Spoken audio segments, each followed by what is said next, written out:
जय हिंद दोस्तों, स्वागत है आपका आपके अपने परिवार में। कैसे हैं आप लोग, बताइए। राधे राधे भाई, राधे राधे सभी को।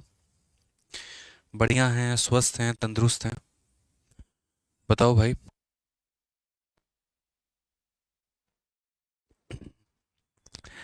कैसे हैं आप लोग भाई। चलो फटाफट मेरे भाई वीडियो को लाइक कर दो और हमारे चैनल को जो है वो सब्सक्राइब कर दो। ठीक है सर, यूपीएसआई का बुक आएगा आएगा मेरे भाई। यूपीएसआई का भी बुक आएगा और यूपी कांस्टेबल का भी किताब आएगा। सब कुछ आएगा। ठीक है।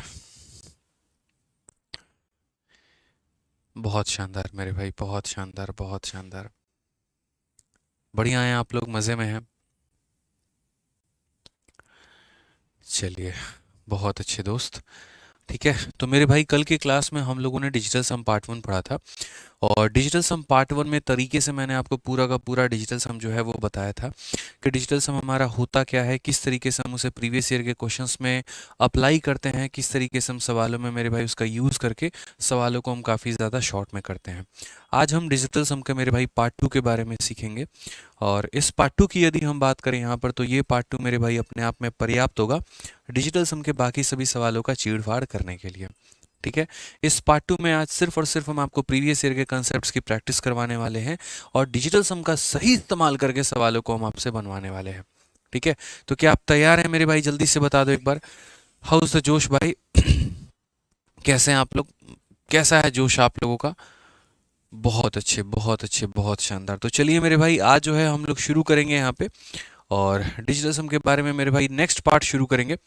एक चीज़ छोटी सी बात कहनी है और ये बात कहनी है कि जिन्होंने मेरे भाई पार्ट 1 नहीं देखा है तो वो पहले पार्ट 1 की वीडियो को देख लेना पूरी तरीके से।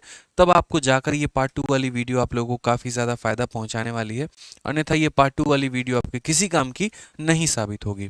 आ जाइए। अब क्वेश्चन नंबर 15 मेरे भाई यहाँ पर दिया गया है और क्वेश्चन नंबर 15 में यहाँ पर इस संख्या के स्क्वायर में से इस संख्या के स्क्वायर को हमें घटाना है। तो हम यहाँ पर कैसे करेंगे? तो हमने यहाँ पर कहा कि सर इसमें डिजिटल सम का प्रयोग करेंगे, बट कैसे? जैसे कि आपको पता है यहाँ पर कि डिजिटल सम का मतलब होता है अंकों को जोड़ना। क्या होता है यहाँ पर? तो अंकों को जोड़ना। ठीक है। तो अगर हम अंकों को जोड़ेंगे यहाँ पर तो ये हमारा कैसे बन जाएगा? तो बोलेंगे 4 जमा 1 5। तो ये ज़रा देखो, यहाँ पर 5 का स्क्वायर हो गया और यहाँ पर 9 खत्म, 9 खत्म और यहाँ कितना हो गया मेरे भाई? तो 8 का स्क्वायर हो गया। अगर हम यहाँ देखेंगे तो 5 का स्क्वायर कितना हो जाएगा? तो 5 का स्क्वायर 25 हो जाएगा और 25 को आपस में जोड़ेंगे तो कितना हो जाएगा? 7 हो जाएगा मेरे भाई। 25 को आपस में जोड़ोगे तो कितना हो जाएगा? 7 हो जाएगा। 8 का स्क्वायर कितना हो जाएगा? तो 64 हो जाएगा और 64 को आपस में जोड़ोगे तो कितना हो जाएगा? 6 4 10 यानी 1 हो जाएगा। और 7 में से 1 आप घटा देंगे तो कितना आ जाएगा? तो 6 आ जाएगा। अब ज़रा देखते हैं कौन सा ऑप्शन ऐसा है मेरे भाई जहाँ पर उसका ऑप्शन जो है वो 6 है। डिजिटल सम हमारा 6 है। 2 1 3 1 4 1 5, इसका डिजिटल सम हमारा 5 है। 2 2 4 2 6 और 1 7 मेरे भाई, इसका डिजिटल सम हमारा 7 है। 2 1 3 3 2 5 5 और 1 हमारा ये 6 हो जाएगा।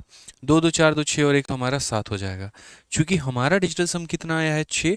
तो कौन सा ऑप्शन सही होगा? तो option number B for Baahubali जो होगा वो बिल्कुल सही उत्तर होगा। ठीक है। समझ में आ रहा है बात यहाँ पे?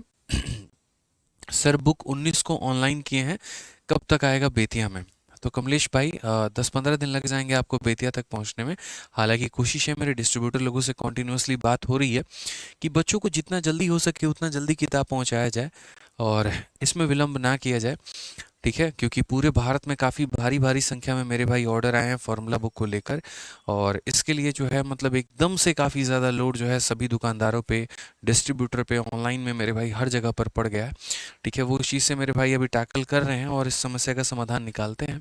बट आप लोग निश्चिंत रहें, फार्मूला बुक एकदम सही समय पर आप लोग के घर पर पहुँच जाएगी और कोशिश है कि समय के पहले पहुँच जाए। जो समय आप लोगों को दिखा रहा है वो उसके पहले पहुँच जाए। बाकी किसी भी बच्चे को फार्मूला बुक लेनी है तो वो दुकानदारों पर जाकर मेरे भाई जो लोकल शॉप्स हो गए उन पर जाकर डिमांड करे कि हमें ब्रह्मास्त्र का सेकंड एडिशन चाहिए। ठीक है, किसी भी हालत में किसी भी तरीके से वो मेरे भाई अरेंज करेंगे। ठीक है, ये मेरा क्लियर मैसेज है उनको।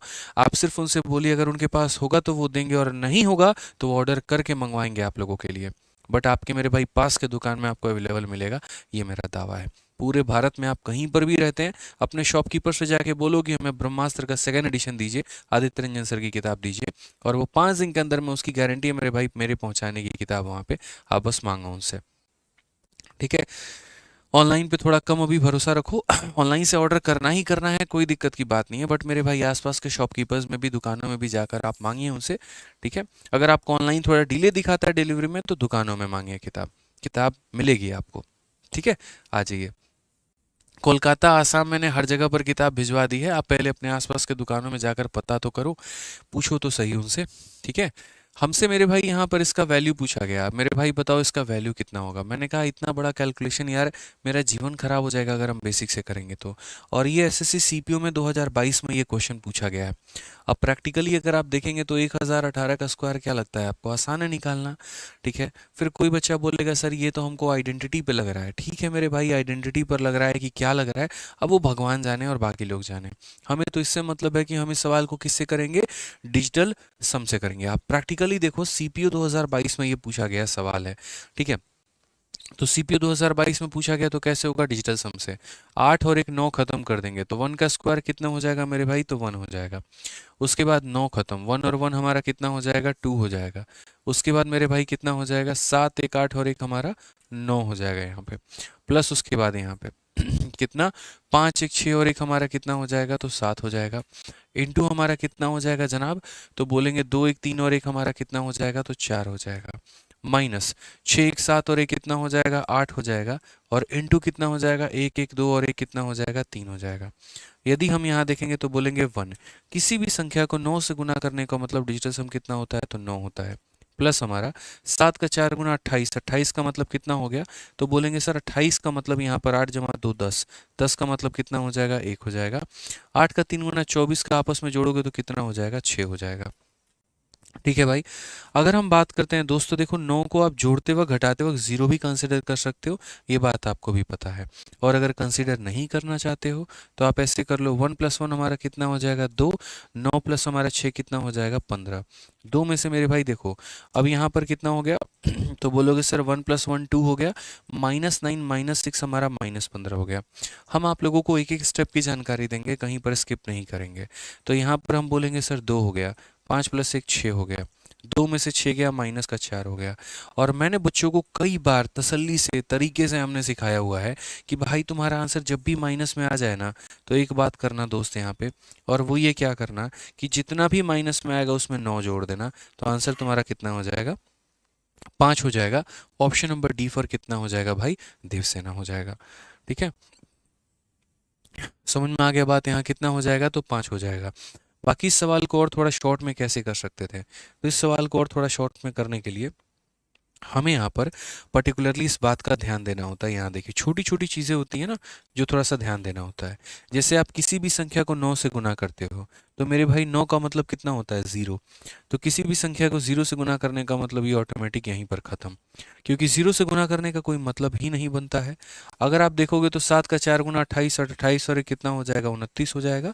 और उसमें से मेरे भाई यहाँ पर कितना है, 8 का 3 गुना है 24, हमारा घटा दो, 29 में से 24 घटाओगे 5 आएगा, तो सीधा सीधा आंसर ऑप्शन नंबर डी टिक कर सकते हो, कहीं कोई दिक्कत की बात नहीं है। तो जितना शॉर्ट में आप चाहो आप उतना शॉर्ट में बना सकते हो, ये सारा का सारा आप ही का जो है वो खेल है। आप एकदम बच्चों की तरह डिजिटल सम लगाना चाहते हो तो बच्चों की तरह पूरा डिजिटल सम लगाओ, और अगर थोड़ा लीजेंड बनना चाहते हो या अल्ट्रा लीजेंड बनना चाहते हो तो यही कर सकते हो। सर 9 का मतलब 0 होता है तो उसको तो गायबे कर दिए हैं, ये हमारा 28 और एक 29 हो गया, और ये 24 हो गया, घटा दिए तो कितना आ गया सर, 5 आ गया, ठीक है।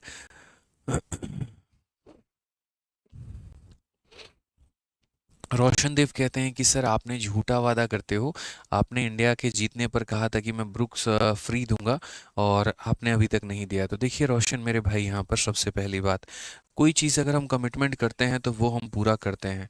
और रही बात, हमने कहा था कि इंडिया जितने विकेट से जीतेगी उसका 100 गुना किताब हम देंगे, और इंडिया मेरे भाई यहाँ पर 7 विकेट से जीती है, 7 विकेट से ही ना, ठीक है। तो 7 इंटू मेरे भाई 100 यानी 700 किताबें मिलती है मेरे भाई फ्री। और ये 700 किताबें जो फ्री है ना, हमने जब कहा है तो आपको दिखेगा यूट्यूब पर कि हमने फ्री दिया है, ठीक है। हम उन लोगों में से नहीं हैं जो फालतू का कमिटमेंट करते हैं कि गाड़ी भर भर के हम किताब लेके आ रहे हैं, और बाद में मेरे भाई एक भी किताब जो है मुफ्त बंटने का कोई भी वीडियो सामने नहीं आता है। ऐसा मेरे भाई बिल्कुल भी नहीं होगा। अगर हमने कहा है तो यहाँ पर जो है किताब आपको देंगे, तो गारंटी है मेरे भाई देंगे। मेरी किताबें जब फ्री में बढ़ती हैं तो वो दिखती भी हैं, बट वो मेरे तरीके से होगा, ठीक है।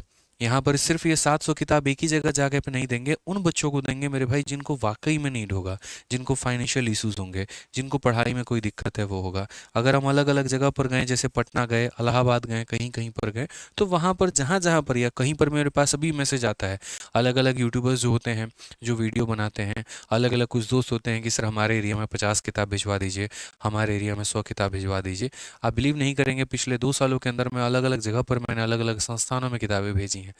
ठीक है, लोकल इंस्टीट्यूट से मेरे पास एक बार फ़ोन आ जाए कि सर यहाँ के बच्चे यहाँ के लाइब्रेरी में आपकी वीडियो देखते हैं और यहाँ उनकी किताब की आवश्यकता है। एक बार मेरे पास फ़ोन आता है और तुरंत मेरे भाई किताब वहाँ पर पहुँच जाती है। ठीक है, तो ये कोई 700 किताब इतनी बड़ी भी चीज़ नहीं है यहाँ पे, कोई 700 करोड़ ये नहीं है कि हाँ जिसका वादा करके हम मुकर जाएंगे। ठीक है। समझिए, बिजनेस ही करना होता तो फार्मूला बुक की कीमत को 180 रुपये हम नहीं रखते मेरे भाई। 180 रुपये में मैं तो कह रहा हूँ भारत के किसी कोने में जाके पता करो कि क्या कोई 300 पन्ने की ऐसी किताब है जो पूरी की पूरी रंगीन है, पूरी की पूरी कलर में है, पेजेस की क्वालिटी अच्छी है, पूरा इतना बढ़िया कंटेंट उसके ऊपर बनाया गया है, और उसके बाद 180 रुपये में अगला बंदा आपको आपके घर पर पहुंचा रहा है। ठीक है, जितने में किताब छप रही है उतने में किताब हम डिस्ट्रीब्यूटर को देते हैं, और उतने में जो है मेरे भाई वो अपना मार्जिन सेट करके आपको किताब पहुंचाते हैं। मुझे पता है मैं क्या काम कर रहा हूँ और कैसे काम कर रहा हूँ। ठीक है, तो आपके लिए बड़ा आसान है कमेंट बॉक्स में लिखना, बट मुझे पता है दोस्त कि मैं क्या काम कर रहा हूँ। ठीक है, आ जाइए। आइए नेक्स्ट क्वेश्चन पे चलते हैं। Find the value of x if 30% of 400। जब हमारे पास कुछ भी नहीं था ना, जेब में पैसे भी नहीं थे, 30-40 हज़ार रुपये का महीना कमाते थे पढ़ाकर हम बच्चों को मेरे भाई, तब हमने जो है 4-4 लाख 5-5 लाख रुपए की किताब छपवा के बांटी है। तब तो भगवान की दुआ से थोड़ा बहुत कुछ हो गया है, तब तो मेरे लिए चीज़ें मायने ही नहीं रखती हैं। आप पढ़ाई का हौसला रखें ना सर, उसके बाद आपको सब कुछ मिलेगा। ठीक है, आइए चलिए नेक्स्ट क्वेश्चन की बात करते हैं, और अगला सवाल यहाँ देखते हैं। तो find the value of x if 30% of 400, x% of 70 and 25% of इतना। मेरे भाई इसका मान हमसे पूछा गया है। हमने कहा धरती पर फिर से इससे आसान सवाल कुछ भी नहीं है, तो अगर इससे आसान सवाल कुछ भी नहीं है तो हम क्या 30 और परसेंट को कंसिडर करेंगे? बिल्कुल भी नहीं, सिर्फ 3 को कंसिडर करेंगे। उसके बाद इनटू, और यहाँ पर कितना लेंगे? तो यहाँ पर हम 4 लेंगे, प्लस यहाँ पर x% के जगह पर कितना लेंगे? x लेंगे, और इंटू कितना लेंगे? तो 7 लेंगे। बराबर हो जाएगा 2 + 5 हमारा कितना हो जाएगा? 7, और इंटू कितना हो जाएगा? 6 + 3 हमारा 9, खत्म मेरे भाई, कितना हो जाएगा? तो 5 हो जाएगा। ठीक है, अगर हम बात करते हैं 3 चौके 12, तो 12 को मेरे भाई जोड़ना कितना होता है? 3 होता है। ये हमारा कितना हो जाएगा? तो 7x हो जाएगा, और 7 × 5 = 35 को आपस में जोड़ोगे तो 8 हो जाएगा। अगर दोस्त मेरे भाई देखोगे तो बोलोगे 7x की वीडियो 8 में से 3 गया तो 5 आएगी, x का मान कितना हो जाएगा? तो बोलोगे सर 5/7। दोस्त मुझे एक बात बताओ आप यहाँ पे, अगर नीचे में 7 आता है तो हम ऊपर नीचे किससे गुना करते हैं? तो बोलेंगे नीचे में 7 आता है तो ऊपर और नीचे मेरे भाई 4 से गुना करते हैं। ठीक है, तो अगर हम 4 से गुना करेंगे तो इधर भी हम 4 से गुना करेंगे और इधर भी हम 4 से गुना करेंगे, तो 5 चौके 20 का मतलब कितना हो जाएगा? 2, और नीचे हमारा हो जाएगा 1। कौन से ऑप्शन का डिजिटल सम 2 है? तो ऑप्शन नंबर ए का है। और ये सवाल ज़रा देखिए, तो CHSL 2020 में दोस्त यहाँ पर पूछा गया था। आज मेरे सवाल को सॉल्व करने के पहले मैं चाहूँगा कि मुझसे पहले आप लोग आंसर दीजिए सवालों का, ताकि मुझे लगे कि आप लोगों ने सीखा है। जो हमने कल आपको डिजिटल सम पढ़ाया है वो मेरे भाई बहुत तरीके से आप लोगों ने सीखा है, बहुत तरीके से आप लोगों ने जाना है। ठीक है, आ जाइए। सर इलाहाबाद कब आएंगे? मन बहुत है दोस्त आने का, 2 जगह पे, एक इलाहाबाद में और एक मेरे भाई पटना में, बहुत दिलों की इच्छा है। ठीक है, बट यही है कि थोड़ा सा मतलब बाकी कामों में थोड़ा उलझा पड़ा हूँ, इसी वजह से अभी आ नहीं सकता। क्योंकि मतलब ऐसा नहीं है कि नॉर्मली आ जाऊंगा कल मिल लूंगा मेरे भाई, वहाँ पर आने के लिए एक बहुत तगड़ा सेटअप चाहिए होगा, काफ़ी लोगों की आवश्यकता होगी, थोड़ी सिक्योरिटी का ध्यान रखना पड़ेगा। हमारी सिक्योरिटी नहीं, आप लोगों की सिक्योरिटी का ध्यान रखना पड़ेगा। ठीक है, तो ऐसे नहीं हो सकता है यहाँ पे। आएंगे, ज़रूर आएंगे, आप लोगों का प्यार रहा, ऐसे ही आप लोगों का विश्वास रहा तो बिल्कुल आएंगे। ठीक है, आ जाइए चलिए। तो यहाँ पर इस सवाल को देखिए, what value should come in the place of question mark. यहाँ पर जहाँ क्वेश्चन मार्क दिया गया है तो क्वेश्चन मार्क के स्थान पर क्या आना चाहिए? अब जल्दी से बता दो, बिना यहाँ पर सॉल्व किए डिजिटल सम लगाकर इस सवाल को बताइए कि कितना आएगा। ठीक है, एक बार आप लोग कमेंट करके बताइए आप लोग कहाँ कहाँ से वीडियो देख रहे हैं। चलिए अपने अपने जगह का, एरिया का थोड़ा नाम बताइए। बहुत शानदार, बहुत शानदार। पटना, ठीक है, बहुत शानदार। उड़ीसा, लखनऊ, MP, UP, ठीक है, गया, बलिया, अमेरिका। अमेरिका भी है कोई, इटावा है, हरदोई है। अमेरिका, चलो भैया ठीक है। सचिन मीना अमेरिका से हैं और इनको मेरे भाई मुलाकात करवाते हैं, जो क्या बोलते हैं उनको, जो बाइडेन से मेरे भाई। ठीक है, बात चल रही है मेरी। बिल्कुल मुलाकात करवाएंगे आपकी उनसे, ठीक है, कि आपको वहाँ की नागरिकता दें। आ जाइए। चलिए, नागरिकता से याद आया, देखते हैं कितने लोगों को मेरे भाई याद है सिटीजनशिप का जो है वो मेरे भाई किस आर्टिकल में वर्णन किया गया है। नागरिकता का वर्णन किस अनुच्छेद में किया गया है संविधान के। जल्दी से कमेंट बॉक्स में बताओ, देखते हैं, बताइए सर। सिटीजनशिप, हाँ कर लो, गूगल करो करो करो, शर्म तो आते नहीं है। हाँ, करिए, गूगल करिए, क्या पढ़ाई करता है रे तुम लोग। अच्छा, सिटीजन कितने तरीके से रद्द किया जा सकता है? 5 तरीके से, नाम बताना। लड़की का चक्कर है बाबू भैया, लड़की का चक्कर। क्या नाम महिला मित्र का तुम्हारे? प्रिया दर्शनी। हाँ, यही है भाई साहब, प्रिया जी का चक्कर है। देख लो, इनको ये भी नहीं पता है नागरिकता कितने तरीके से मिलती है और कितने तरीके से जाती है। बताओ। 5 से 11, 5 से 11, 5 से 11 आर्टिकल, बहुत अच्छा। और भाग कौन सा है अनुच्छेद का? भाग पता है, वो सर्च करेगा। अब भागो नहीं पता है।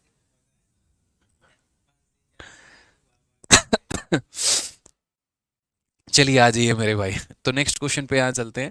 और क्वेश्चन में हमसे कहा गया है कि यहाँ पर बताओ। तो सबसे पहले देखो, हम ऑप्शंस के डिजिटल्स हम निकाल लेते हैं। मेरी मर्जी यार, पहले सवाल का निकालो, पहले ऑप्शन का निकालो। हम इस बार पहले ऑप्शन का निकालेंगे। तो 6, 5, 11, एक 12 और एक 13। 13 को अगर हम आपस में जोड़ेंगे तो मेरे भाई आपस में जोड़ने पर कितना आएगा? तो 4 आएगा। ठीक है। उसके बाद यहाँ पर अगर हम बात करते हैं तो 6 और 3 9 खत्म, 5 और 1 कितना हो जाएगा? तो 6 हो जाएगा। ठीक है। 6 2 8 और एक 9 खत्म, ये कितना हो जाएगा? तो मेरे भाई 5 हो जाएगा। 6 5 11 को आपस में जोड़ेंगे तो कितना हो जाएगा? 2। यानी हर जगह का जो डिजिटल सम है, जो हमारा अंकों का योग है, वो हमारा है 4 5 6 2। वो हमारा कितना है? 4 5 6 2। अब यहाँ पर अगर हम बात करते हैं तो हम यहाँ क्या बोलेंगे ज़रा देखिए। तो बोलेंगे सर 9 प्लस 13 इंटू 3 39, 39 और 2 41/3। ठीक है। और परसेंटेज से कोई फ़र्क नहीं पड़ता है, गोली मारो परसेंटेज को, कोई दिक्कत की बात नहीं है। बाकी अगर आपको लिखना है तो आप यहाँ पर लिख सकते हो कि 13 इंटू 3 39, 2 41, 41 बटे कितना हो जाएगा? 3 हो जाएगा। और चूंकि ये परसेंट है तो नीचे हमारा 2 जीरो आएगा और इंटू हमारा कितना हो जाएगा? 3300 हो जाएगा यहाँ पे। ठीक है दोस्त, यहाँ पे। उसके बाद यहाँ 25% का कोई दिक्कत नहीं है, डिजिटल सम ऐसे ही रहने दो। 2 जमा 5 हमारा 7 हो जाएगा, इंटू हमारा 8 और एक 9 खत्म, हमारा 4 हो जाएगा। और बराबर हो जाएगा 4 इंटू, यहाँ पर क्वेश्चन मार्क को एक्स बना लेते हैं, वो हमारा ज़्यादा सही रहेगा। अब अगर आप देखेंगे तो देखिए, कभी भी नीचे अगर 3 आ जाता है, 6 आ जाता है या 9 आ जाता है तो हम उसे काटने की कोशिश करते हैं। अगर आप यहाँ देखोगे तो 2 जीरो से 2 जीरो खत्म है, 3 से आपका 11 बार में खत्म है। अब देखो, 9 को कितना मान लेते हैं? जोड़ते वक्त 0 मान लेते हैं। 4 और एक हमारा हो जाएगा 5, एक और एक हमारा हो जाएगा 2 यहाँ पे। 7 चौके 28, 28 का मतलब कितना हो गया? तो 1 हो गया। बराबर हो जाएगा किसके? तो 4x के। ठीक है। अगर हम बात करते हैं यहाँ पर तो ये क्या हो जाएगा? 10 और एक 11, और 11 बराबर कितना होगा? तो 4x होगा। अगर हम सही मायने में देखें तो 11 का मतलब 2 हो गया, और 2 बट्टे में 4 का मान कितना होगा? x के बराबर होगा। जब बट्टे में मेरे भाई नीचे हमारा 4 आता है तो हम किससे गुना करते हैं? तो बोलेंगे सर हम तो 7 से गुना करते हैं। आप चाहते तो आप ऐसा भी कर सकते हैं। देखो यहाँ पे किससे गुना करेंगे? 7 से। तो यहाँ पर 7 से गुना करेंगे तो यहाँ भी कितना होगा? तो 7 से गुना होगा। इट मीन्स मेरे भाई यहाँ पर x का मान कितना आ जाएगा? तो बोलोगे सर 7 इंटू 2 14, 14 को जोड़ोगे तो 5 आएगा, और 7 चौके 28, एक आ जाएगा। 5 कौन सा ऑप्शन में है? तो option number B for Baahubali correct answer है। ठीक है। छोटी छोटी बातों का ध्यान रखना है, छोटी छोटी बातों का ध्यान रखना है, वही बातें आपको आगे टॉप तक लेकर जाएंगी। जैसे 9 को जोड़ते वक्त हमने 0 बना दिया, 5 इंटू हमने 2 बना दिया, 10 हो गया। ठीक है। थोड़ा थोड़ा फास्ट में कैलकुलेशन करोगे तो हो जाएगा। ये 1 है और ये 4x है। 10 जमा 1 11 हो गया, 11 बराबर 4x। ये 2 हो गया, बट्टे में 4। नीचे जब भी 4 आता है तो 7 से गुना करेंगे, तो 7 और मेरे भाई 7 से, तो ऊपर हमारा कितना हो गया? तो 5 हो गया। ठीक है। अब थोड़ा सा कुछ ऐसा सवाल देखें यहाँ पे। सर फॉर्मूला बुक हिंदी में नहीं है, बिल्कुल हिंदी में है। फॉर्मूला बुक इंग्लिश में भी है, फॉर्मूला बुक हिंदी में भी है यहाँ पे, यानी बाइलिंगुअल है दोस्त यहाँ पे। ठीक है, बिल्कुल, आ जाइए। तो क्वेश्चन नंबर 19 की बात करते हैं। तो ए का मान हमारा 102 है। तो हमसे बोला गया है ए इंटू ए स्क्वायर माइनस 3a प्लस 3, इसका हमें मान बताओ। तो मैंने यहाँ पर कहा कि मेरे भाई कितना प्यारा सवाल है, ज़रा देखो यहाँ पर। तो ए की वैल्यू हमारी कितनी हो जाएगी, 2 जमा 1 हमारी 3 हो जाएगी। ए की वैल्यू कितनी हो जाएगी, 3 हो जाएगी। अगर ए की वैल्यू मेरे भाई यहाँ पर 3 हो जाएगी तो हम इसको किस तरीके से बनाएंगे, तो देखो, तो बोलेंगे सर यहाँ पर ये हमारा 3 है, ठीक है, ये 3 का स्क्वायर कितना है, 9 है। ये 3 इंटू 3 कितना है सर, 9 है, और प्लस हमारा कितना है, तो सर 3 है। अब अगर हम देखेंगे तो क्या बोलेंगे, 3 इंटू 9 में से 9 खत्म करेंगे तो कितना हो जाएगा, 3 हो जाएगा। 3 का 3 होना कितना हो जाएगा सर, 9 हो जाएगा। आप चाहो तो सर 9 लिख लो, चाहो तो 0 लिख लो सर, कोई परेशानी कोई आपत्ति हमें नहीं है। यानी हमारा वही ऑप्शन आंसर होगा जिसका अंकों का योग 9 होगा। अगर हम यहाँ देखते हैं तो 2 + 1 ये 3 आ रहा है सर। अगर हम यहाँ देखेंगे सारे खत्म हो गए, 2 बच गया सर। अगर 1 2 3 4 सर, ये 4 बच गया। यहाँ देखोगे 3 2 5 5 3 8 8 और 1 9 सर, ऑप्शन नंबर ए जो है वो क्या है, करेक्ट आंसर है। और ये मेरे भाई अभी CHSL में भी पूछा गया है और आपका CPO में भी पूछा गया है, ध्यान रखिए। तो ऐसे सवाल आजकल के पेपर में ज़्यादा ट्रेंडिंग में है, जहां पर आपसे क्वेश्चन पूछा जा रहा है किसके बारे में, तो डिजिटल सम के बारे में। ठीक है, ध्यान रहेगा मेरे भाई। यहाँ पे आ जाइए अगले सवाल की तरफ बढ़े, और अगला सवाल यहाँ देखिए, अगला सवाल क्या बोला गया है।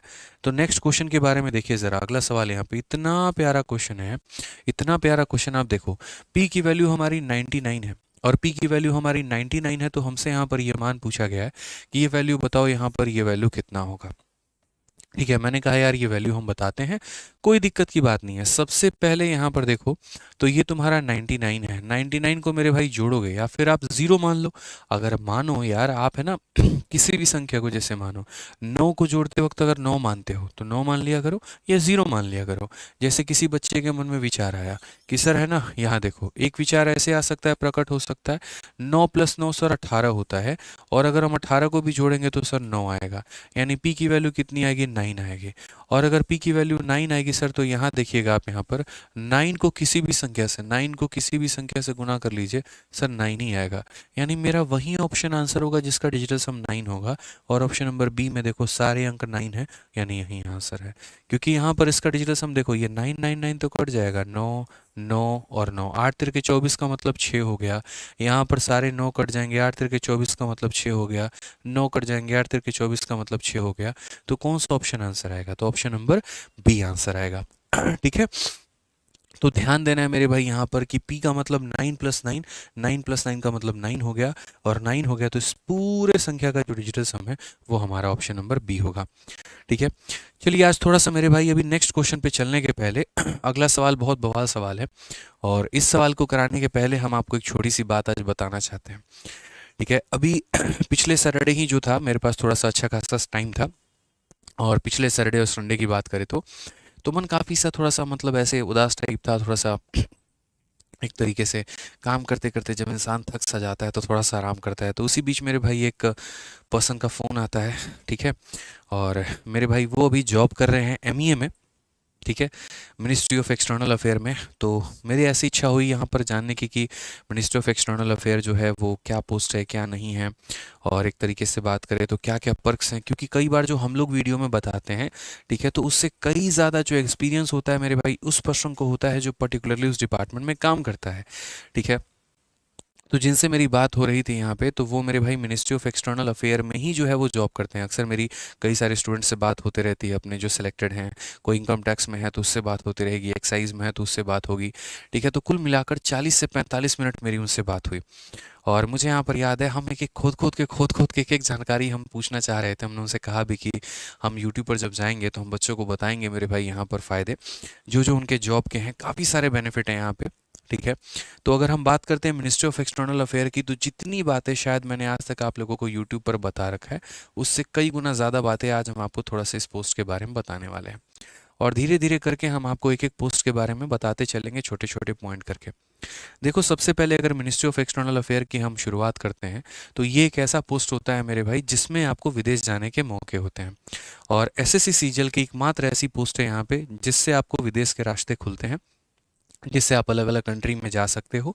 जैसे मानो आप जर्मनी में जाना चाहते हो, आप लंदन में जाना चाहते हो, ज्यूरिक में जाना चाहते हो, स्विट्ज़रलैंड में जाना चाहते हो, वेटिकन सिटी, और मेरे भाई कई सारे कंट्रीज़ हो गए जहाँ आप जाना चाहते हैं, तो आप यहाँ पर जा सकते हैं। टॉप क्लास कंट्री रशिया हो गया आपका, जापान हो गए, ये सारे कंट्रीज़ हो गए। ठीक है।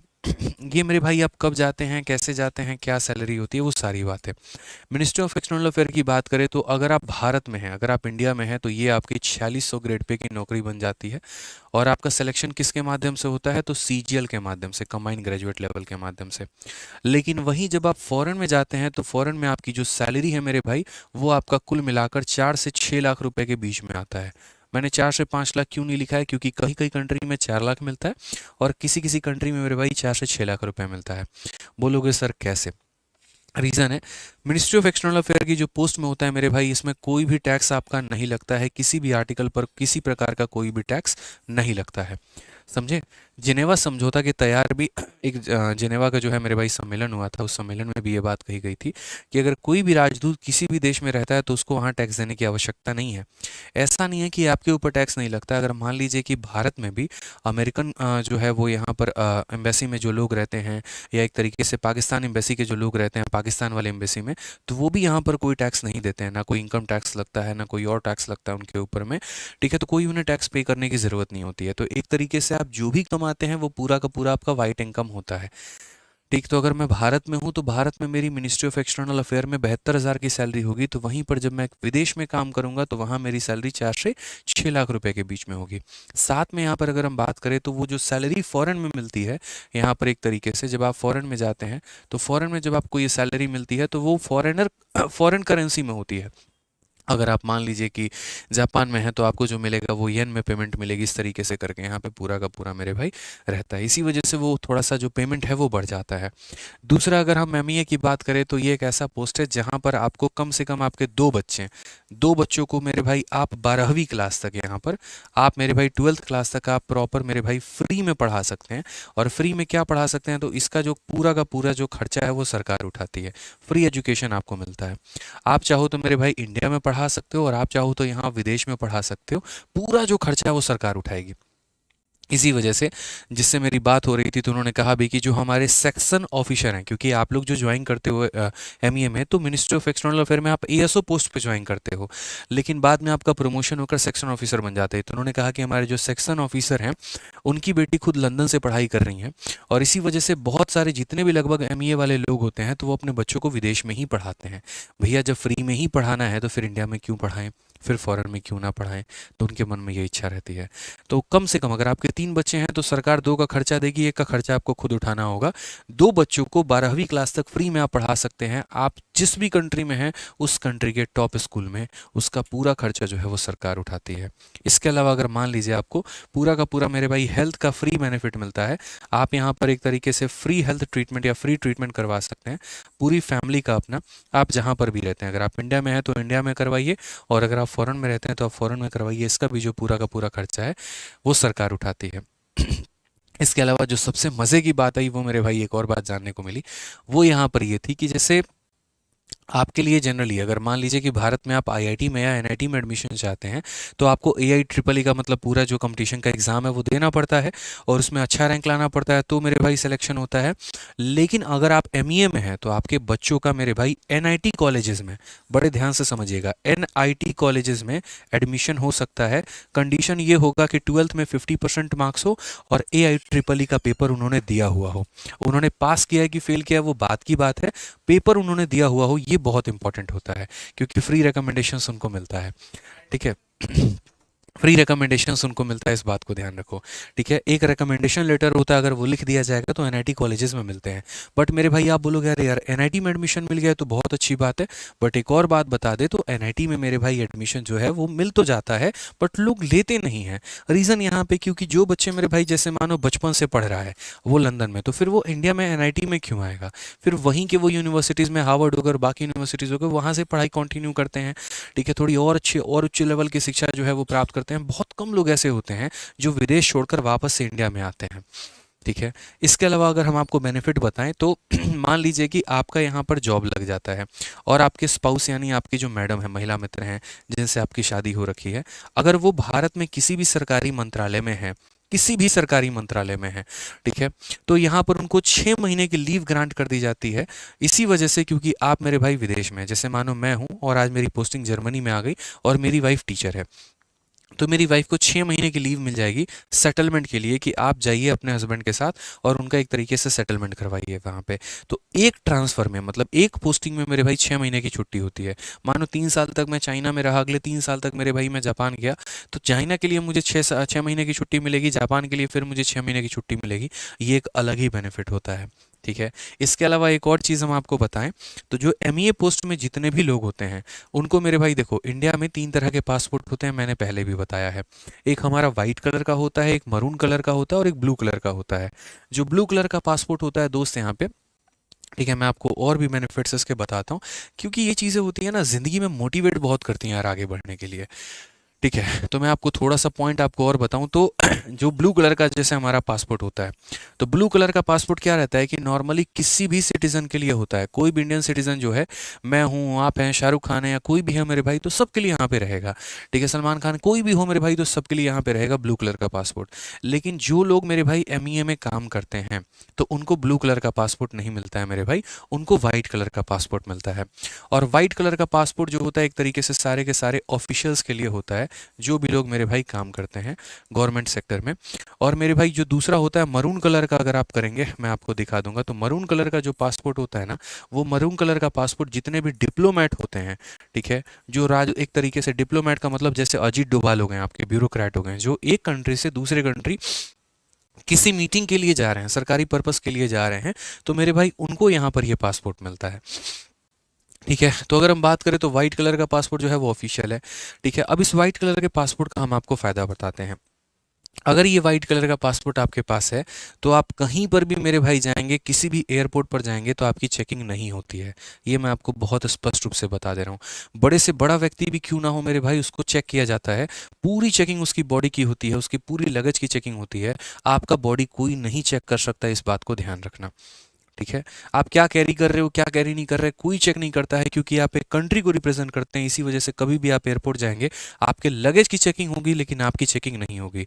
और आपकी लगेज की भी चेकिंग कई बार नहीं होती है, अगर आपने अपने गवर्नमेंट अपने अपने ऑफिस से लिखवा रखा है कि ये मेरे भाई सरकारी दस्तावेज है या सरकारी प्रॉपर्टी है, तो वहाँ पर सिक्योरिटी आपके लगेज को भी चेक नहीं करेगी। ये भी एक बात तय है। तो ये एक बेनिफिट होता है आपका यहाँ पे। आपको छोटी बात लग रही हो, लेकिन आप फील करिए कि जब आप एयरपोर्ट पर एंटर कर रहे हैं और बड़ा से बड़ा व्यक्ति भी लाइन में लग के उसका सिक्योरिटी चेकअप हो रहा है और आप यूं आते हैं और निकल जाते हैं और कोई चेक भी नहीं करता है आपको, तो एक अपने आप में पावर हो जाता है। दूसरी बात अगर हम बात करें तो और खतरनाक चीज़ें भी आपको बताने वाले हैं, और वो मेरे भाई क्या होता है, जब आप एमईए लगते हैं, जब आप एक तरीके से किसी एम्बेसी में काम करते हैं, तो एम्बेसी की बड़ी प्यारी परिभाषा होती है कि a country with in a country, यानी वो खुद में अपने आप में एक देश है। अगर मान लीजिए कि अमेरिका में इंडिया का कोई एम्बेसी है, तो वो मेरे भाई अमेरिका के क्षेत्र में नहीं है, वो अमेरिका के ज़मीन पर नहीं है, वो भारतीय एम्बेसी है, वो भारत के ज़मीन पर है। और वहाँ पर जो नियम कानून चलेंगे वो भारत के चलेंगे। एग्जाम्पल के तौर पे जैसे मानो कि मैं एमईए में as a section ASO job करता हूँ और मेरा पोस्टिंग है लंदन में, और लंदन में मैं वहाँ पे जॉब कर रहा हूँ इंडियन एम्बेसी में, और मैंने किसी का मर्डर कर दिया, एग्जाम्पल मैं कह रहा हूँ, मैंने कोई क्राइम ऑफेंड कर दिया, मैंने गाड़ी से किसी को ठोक दिया, तो मेरे भाई वहाँ पर पुलिस मुझे अरेस्ट भी नहीं कर सकती है। ये मैं आपको क्लियरली कह रहा हूँ। कोई भी लोकल पुलिस आपको डिटेन नहीं कर सकता है, अरेस्ट नहीं कर सकता है। अगर आपने बहुत एक हीनियस क्राइम किया है, देखिए 2 तरह का क्राइम होता है, एक सिविल ऑफेंस होता है, मतलब एक आपको नॉर्मल जो मतलब चाकू छुरा गोली वोली मारना, तो ये क्राइम हो गया नॉर्मल, और एक सिविल होता है, दोनों अलग अलग होते हैं। तो अगर किसी प्रकार का आप कोई क्राइम करते हैं तो वहाँ की पुलिस जो है, आपके अथॉरिटी यहाँ पर जो लोग बैठे हुए हैं मंत्रालय में या जो आपके मेरे भाई डिपार्टमेंट के हैं, तो उनको इन्फॉर्म करती है, और उसके बाद तब आपको वहाँ से यहाँ भारत में बुलाया जाता है, और आपका जो कानूनी कार्रवाई जो चलती है वो भारत के लॉ के अकॉर्डिंग चलती है। आपको वहाँ पर सड़ने के लिए नहीं छोड़ दिया जाता, वहाँ के नियम कानून के अनुसार नहीं चलता। वैसे तो सऊदी अरबिया में मेरे भाई चोरी करने पे हाथ काट दिया जाता है, ठीक है, खून करने पे गोली मार दिया जाता है, तो एक खून के बदले दूसरा खून होना चाहिए। तो अगर वैसा होने लगा तब तो कहानी खत्म ही हो जाएगी। तो ये समझौता है मेरे भाई, इंडिया और बाकी कंट्रीज के बीच में एक समझौता है। अगर मान लीजिए कि आप कोई भी क्राइम किसी भी कंट्री में करते हैं, तो आपको उस कंट्री का जो है एक तरीके से वहाँ पर मतलब उसके कोर्ट में आपकी पेशी नहीं होगी, वहाँ के नियम के अनुसार आपके ऊपर कार्रवाई नहीं की जाएगी, आपको भारत भेजा जाएगा, और आपका जो भी मेरे भाई कानूनी प्रक्रिया के हिसाब से जो भी केस चलेगा वो भारत में चलेगा, और सजा भी आपको भारत के हिसाब से मिलेगी। ठीक है, तो ये एक बड़ा होता है। नेक्स्ट अगर बात करें तो जैसे एमईए में आपका प्रमोशन होकर जब आगे चल के आप सेक्शन ऑफिसर बन जाते हैं या कोई और अधिकारी बन जाते हैं, तो मेरे भाई जो गाड़ी मिलती है तो उसका एक नंबर प्लेट ही अलग होता है। जैसे अगर आप इंडिया में बहुत सारी गाड़ी देखेंगे, उनके पीछे ऐसे स्टार लगा होगा। ठीक है, कई बार ऐसा होता है नंबर प्लेट नहीं लगा होता है। ये मेरे भाई आर्मी का हो जाता है या एक तरीके से बहुत टॉप टॉप ऑफिशियल्स और ब्यूरोक्रेट के हो जाते हैं। उसी तरीके से जब आप विदेश में रहते हैं तो वहाँ पर भी जो आपको गाड़ी मिलती है दोस्त यहाँ पे, तो उस पर भी ऐसा ही कुछ नंबर प्लेट लिखा होता है। और उसमें किसी भी पुलिस ऑफिशियल जो है वहाँ पर उसकी चेकिंग नहीं कर सकता है, चाहे आप उसके अंदर इलीगल सामान ही क्यों नहीं कैरी कर रहे हो। मेरे भाई उस गाड़ी को चेक नहीं आप कर सकते हैं, क्योंकि वो जो गाड़ी है वो भारतीय क्षेत्र में है, वो भारतीय दायरे में है। मैंने क्या कहा, a country with in a country. आप जहाँ पर खड़े होते हैं आपकी सीमा वहीं से शुरू हो जाती है, ये समझ लीजिए। आपकी गाड़ी जो है वहाँ पर वो फॉरेन में विदेश की वो गाड़ी नहीं होती है मेरे भाई, वो अपने आप में एक भारतीय गाड़ी बन जाती है। और उसको हाथ लगाने का मतलब मेरे भाई एक देश को सर्च करने के बराबर होता है। ठीक है, तो वो भी चेकिंग वहाँ पर नहीं हो सकता है। इसी वजह से कई बार ऐसा भी आया भी कि जो नॉर्मल कंट्रीज़ हो गए, जो छोटी कंट्रीज़ हो गए यहाँ पे, जैसे आप अगर एक तरीके से देखेंगे ये जो निग्रोज हो गए, जैसे अगर हम बात करते हैं तो lower countries south African countries हो गए जो एकदम है, तो वो क्या करते हैं, इंडिया में जो उनकी एम्बेसी होती है तो वो इलीगल ट्रेडिंग भी कर रहे होते हैं। और इसका मेरे भाई भनक अभी पुलिस को लगा था, तो यहाँ पर इंडिया के भी जो लॉ हैं इंडिया के भी जो पुलिस ऑफिसर्स हैं वो उनके ऊपर एक्शन नहीं ले सकते हैं। ठीक है, वो जैसे नाइजीरियन जितने भी हो गए यहाँ पे थोड़े बहुत, जो दिल्ली में अमेरिका साइड में यार कहीं कहीं पे रहते हैं, तो अभी मेरे भाई वो ऐसे ही गाड़ियों में थोड़ा बहुत इलीगल ट्रेडिंग भी कर रहे होते हैं, लेकिन पुलिस उस पर डायरेक्ट एक्शन नहीं ले सकती है। तो पुलिस एक तरीके से उनके मंत्रालय में उनको पर्टिकुलरली इन्फॉर्म करती है और वहाँ का मंत्रालय उनके ऊपर कार्रवाई करता है। ठीक है, लेकिन यहाँ पर एक तरीके से अगर हम बात करें तो आप उनके ऊपर कोई एक्शन नहीं ले सकते हैं। इनफैक्ट अगर आप कभी किसी कंट्री में हैं और वहाँ बहुत हाई स्पीड में आपने जो है गाड़ी चलाई और वहाँ का जो है एक तरीके से ट्रैफिक का नियम तोड़ दिया, तो भी जो वहाँ का चालान कटेगा, जो वहाँ का पर्ची कटेगा मेरे भाई, तो आपके नाम पर नहीं कटेगा, उसका पर्ची भी आपको आके भारत के कोर्ट में भरना होगा। क्योंकि मैंने क्या कहा, जो भी नियम कानून लगेंगे वो भारत के हिसाब से लगेंगे। ठीक है, वहाँ ट्रैफिक का नियम तोड़ने का जो नियम होगा वो वहाँ के हिसाब से नहीं लगेगा, वो भारत के हिसाब से लगेगा। रेड लाइट क्रॉस न करने के लिए 4,000 रुपया भरिए, हेलमेट नहीं पहने तो इतना रुपया भरिए, तो ऐसा वाला नियम तुम्हारे ऊपर अप्लाई होगा, चाहे तो मेरे भाई विदेश में ही क्यों ना ऐसा कर दो। तो ये छोटी छोटी बातें होती हैं, एक अलग ही लेवल के बेनिफिट्स होते हैं, पर्क्स होते हैं, जो आप धीरे धीरे सीखेंगे जानेंगे तो मज़ा आएगा। इसीलिए कहा जाता है पढ़ लो। ठीक है, अभी तो मैंने एक पोस्ट के बारे में यहाँ पर आपको बताया, अभी तो कई सारे पोस्ट हैं जिसके बारे में जानकारी अथाह है, जिसके बारे में बताना है। ठीक है, तो बहुत इंटरेस्ट आता है मुझे छोटी छोटी चीज़ों को जानने में। अक्सर कोई मुझे पूछे कि सबसे ज़्यादा खुशी आपको किस चीज़ में मिलती है, तो सीखने में। ठीक है, पहला सीखने में, दूसरा सिखाने में, दो ही चीज़ें मुझे आती हैं और मुझे इसमें बहुत मोटिवेशन मिलता है। ठीक है, जब मैं कोई कोई नई बातें सीखता हूँ तो मुझे हमेशा लगता है यार मैं आज जाके है ना बच्चों को बताऊंगा, मैं सिखाऊंगा उनको कि यार तुम जहाँ जी रहे हो, तुम यहाँ पर हो, जहाँ पर अभी तुम खड़े हो, जहाँ तुम बैठे हो, ये बहुत छोटी ज़िंदगी है। अभी तो दुनिया देखा ही नहीं है आप लोगों ने, असल में दुनिया क्या है, असल में ज़िंदगी क्या है, अभी तो बहुत कुछ देखना बाकी है। ठीक है, अभी ज़्यादा ज़्यादा होता है 10 रुपये का जाके बर्गर खा लेते हो, थोड़ा सा शॉपिंग कर लेते हो। ठीक है, लेकिन अभी तो पूरा देश दुनिया सब कुछ घूमना बाकी है यार। ठीक है, और बहुत मुश्किल नहीं है, बस एक छोटा सा एग्जाम होता है, सीजीएल का पेपर होता है, ढंग से तैयारी अगर हम करेंगे तो उसमें सिलेक्शन ले सकते हैं। कोई बच्चा फिर ये ना बोले अरे सर आप तो यूं ही छोटा बोल रहे हो, आपको क्या पता सीजीएल है। भाई साहब क्वालिफाइड हूँ, सेलेक्टेड हूँ सीजीएल से, इस वजह से कह रहा हूँ। नहीं होता तो मैं ये शब्द नहीं बोलता, सिलेक्शन लिया है, पता है रास्ते कहीं पर मुश्किल भी हैं, रास्ते कहीं पर आसान भी हैं। सबसे ज़्यादा आसान उसको आपकी डेडिकेशन बनाती है। तसल्ली से मेहनत करो, तरीके से मेहनत करो, ईमानदारी रखो अपने मन में। ठीक है, एक पर्टिकुलर रूटीन बना के रखो तो आराम से हो सकता है, कुछ भी इम्पॉसिबल नहीं है। ठीक है, क्योंकि जो सिलेक्शन लेते हैं वो किसी और ग्रह से तो नहीं आते ना भाई, वो भी तो इसी ग्रह के लोग हैं। जब उनका हो जाता है तो आपका क्यों नहीं होता। ठीक है, तो ये सारे पर्क्स जितने भी हमने गिनाए ये सब आपको मिल सकता है, और कितने, तो मात्र 1.5 साल के अंदर में। सोचो, कई बार बोलता भी हूँ मैं बच्चों को, ऑफलाइन में ही बोलता हूँ कि अगर मैं तुम्हें तुम्हारी सिलेक्शन की झांकी अभी दिखा दूं, इमेजिन करो, चलो आज से 2 साल बाद हम लोग चलते हैं, आपकी पोस्टिंग मेरे भाई लंदन में है, ठीक है, रशिया में है, चलिए मान लेते हैं, और मेरे भाई वहाँ पर पोस्टिंग, और आप सारे फ़ायदे उठा रहे हो, महीने का 4-5 लाख रुपया कमा रहे हो, आपके पास अच्छा खासा वो क्वार्टर भी है, अच्छा खासा पावरफुल जॉब भी है। ठीक है, पूरा बीवी बच्चों के साथ सब कुछ हो, बच्चे स्कूल में पढ़ते हैं, फीस नहीं देना है। ठीक है, क्योंकि भारत में इस समय सबसे महंगा क्या है मेरे भाई, किसी व्यक्ति का कमाया हुआ आधा पैसा उसके बच्चों को पढ़ाने में ही निकल जाता है। आज मैं बात कर रहा था जो हमारे एक तरीके से रिलेशन में है, मामा जी हैं, हमारी गाड़ी भी चलाते रहते हैं। हमने उनसे पूछा कितना बच्चों का फीस लगता है, तो उन्होंने कहा 2500 रुपये स्कूल की फीस भरता हूँ, 3500 रुपये ट्यूशन के फीस भरता हूँ, 6000 रुपये तो उस व्यक्ति के मेरे भाई बच्चों के पढ़ाने पढ़ाने में ही निकल जाते हैं। और जो मकान लेकर वो शहर में रह रहे हैं तो 4500 रुपये उस मकान का किराया है, 10,500 तो रुपये वही हो गया। जितना ये कमा रहे हैं सारा का सारा बच्चों की शिक्षा में लगा रहे हैं। ये पोस्ट ऐसी है जहाँ पर बच्चों के पढ़ाने के आपको पैसे ही नहीं देने पड़ते, सारा सरकार उठाती है।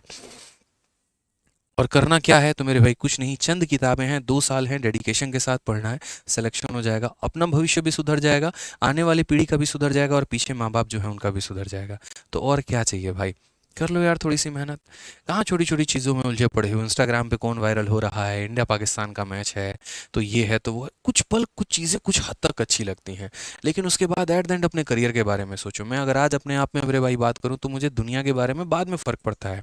ठीक है, कौन आया कौन गया, क्या आया क्या नहीं गया, मुझे अपने करियर को लेकर सबसे ज़्यादा चिंता रहती है, शुरू से रही है हमेशा। कि अगर आप अपने आप को बनाएंगे ना मेरे भाई तो दुनिया आपको पूछेगी, और आप अपने आप को नहीं बनाएंगे तो कोई नहीं पूछने वाला, इस बात को ध्यान रखो। आज मेरे पापा आए थे और आज ही मेरे भाई पापा जो है 5 महीने के बाद यहाँ आए हैं बिहार से, आज ट्रेन पकड़ के आए हैं। तो वहीं पर उन्होंने कहा कि एक फलाने नाम के रिलेटिव है और उन्होंने अपनी बेटी के शादी का कार्ड भेजा है। और वो रिलेटिव इतने हैं कि ब्लड रिलेशन वाला रिलेशन है हमारा। लेकिन पिछले 3 साल से मेरे भाई वो रिलेटिव ऐसे हैं, मतलब यूँ समझ लो सगे हैं जो भी हैं, नाम नहीं बोल सकता हूँ क्योंकि वो लोग भी अब वीडियो हमारी देखते हैं, थोड़ा उनको आहत पहुंचेगा। ठीक है, तो यहाँ पर पिछले 3 सालों में उन लोगों ने कभी ना हमसे मैसेज किया, ना कभी हमारा कॉल देखा, ना कभी हमें याद किया। कई मुसीबत में हम पड़ते चले गए, लेकिन उन लोगों ने कभी याद करना भी बेहतर नहीं समझा, बात करना भी बेहतर नहीं समझा। और जब आपका वक्त बदलता है ना तो लोग आपके साथ साथ चलना शुरू कर देते हैं। उनको लगता है कि यार इसके साथ नहीं रहे तो मेरे भाई हम पीछे रह जाएंगे, किसी भी तरीके से इसका हाथ पैर पकड़ लो, शायद हम थोड़ा सा आगे बढ़ जाएं। तो जब हमारा वक्त बुरा था तब लोग धीरे धीरे धीरे धीरे साथ छोड़ते चले गए। अब जब वक्त मेरे भाई हर किसी के लिए तो समान रहता नहीं है, आप मेहनत करोगे आप भी वक्त का मतलब पूरा का पूरा चक्कर बदल के रख दोगे। तो जब आपका वक्त बदलेगा जिस तरीके से हमारा बदला, तो अब उन्हें याद आती है कि नहीं, हमारे दरवाजे पे हमारी बेटी की शादी है तो आप तो रहने चाहिए, आपकी गाड़ी लगी हुई होनी चाहिए वहाँ पे। ठीक है, आने से थोड़ी सी वैल्यू बढ़ जाएगी। इस तरीके से छोटी छोटी चीज़ें होती हैं, बट ये बात समझो। ठीक है, अगर मैं उन रिश्तेदारों के पीछे भागता, उनको मनाने के पीछे भागता, उनको यहाँ पर एक तरीके से उनकी नज़रों के अच्छा बनने की कोशिश करता, मेरे भाई ज़िंदगी में ये वक्त कभी नहीं लेकर आ पाता। मैंने अपने आप को बनाने के पीछे भागा हूँ। ठीक है, मैं अपने सपनों के पीछे भागा हूँ, अपने कामयाबी के पीछे भागा हूँ, तभी ये मेरे पीछे भाग के आते हैं। ठीक है, तो ज़िंदगी में आप भी है, कोई दोस्त है, अजीज़ फ्रेंड है, महिला मित्र है, या कोई भी है, एक्स वाई जेड है, कुछ भी है, अगर कोई आपकी वैल्यू नहीं करता मत भागो पीछे, अपने आप को बनाने में पीछे भागो, अपने सपनों के पीछे भागो। कौन तुम्हारी वजह से दुखी है, कौन तुम्हारी वजह से रो रहा है, कौन तुम्हारी वजह से खुश है, घंटा फर्क मत लो। एक बार समझाओ, 2 बार समझाओ, मान गए तो ठीक है, नहीं भैया तो राम राम भैया, हमें अपने करियर पे फोकस करना है। आज के समय दुनिया यार मेहनत कर कर के आगे बढ़ती चली जा रही है। ठीक है, अंकित बयानपुरिया को ही आप देख लीजिए, वो लड़का कितना डेडिकेटेड है यार, उसको कोई फर्क नहीं पड़ता है कौन सुपरस्टार से मिला, आज जिस तरीके से मिलेगा कल वापस से राम राम भाई सारे ने।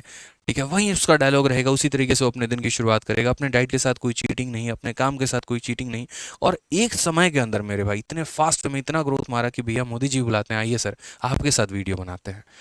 ठीक है, इस समय आप ही इंस्टाग्राम के सबसे वायरल सुपरस्टार हैं। ठीक है, तो कौन कहता है मेरे भाई शॉर्टकट से ही सफलता मिलती है। लोग जिस्म दिखा के पता नहीं इंस्टाग्राम पे वायरल हो रहे हैं, और एक इंसान मेरे भाई मेहनत के दम पे गीता पढ़ के, रामायण पढ़कर, और मेरे भाई बाकी अच्छी अच्छी बातें लोगों को बताकर भी वो वायरल हो रहा है, सोचो।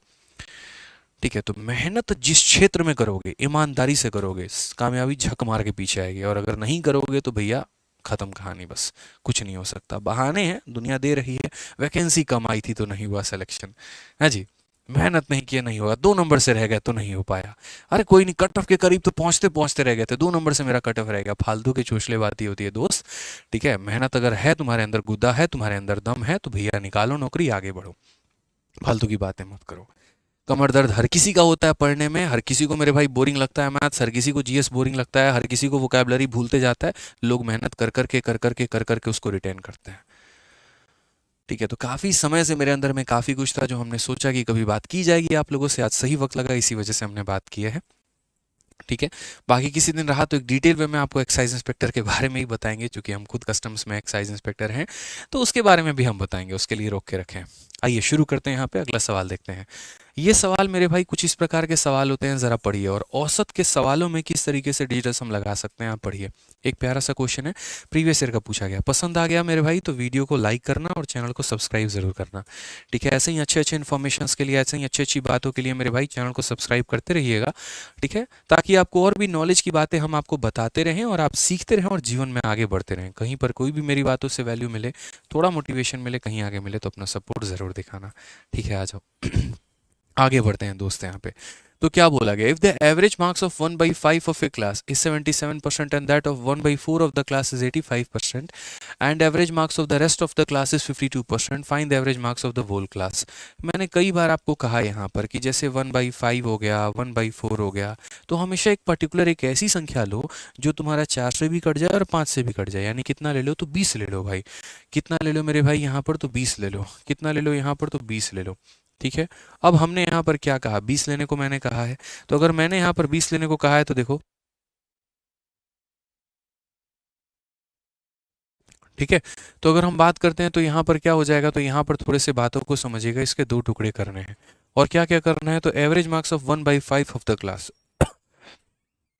तो 20 का यहाँ पर कितना। अच्छा एक बात, सॉरी सॉरी सॉरी, इस क्वेश्चन के पहले, इस क्वेश्चन के पहले पहले हमारा ये वाला क्वेश्चन छूट गया था, तो इस क्वेश्चन को पहले करते हैं, फिर उसके बाद हम आगे चलते हैं।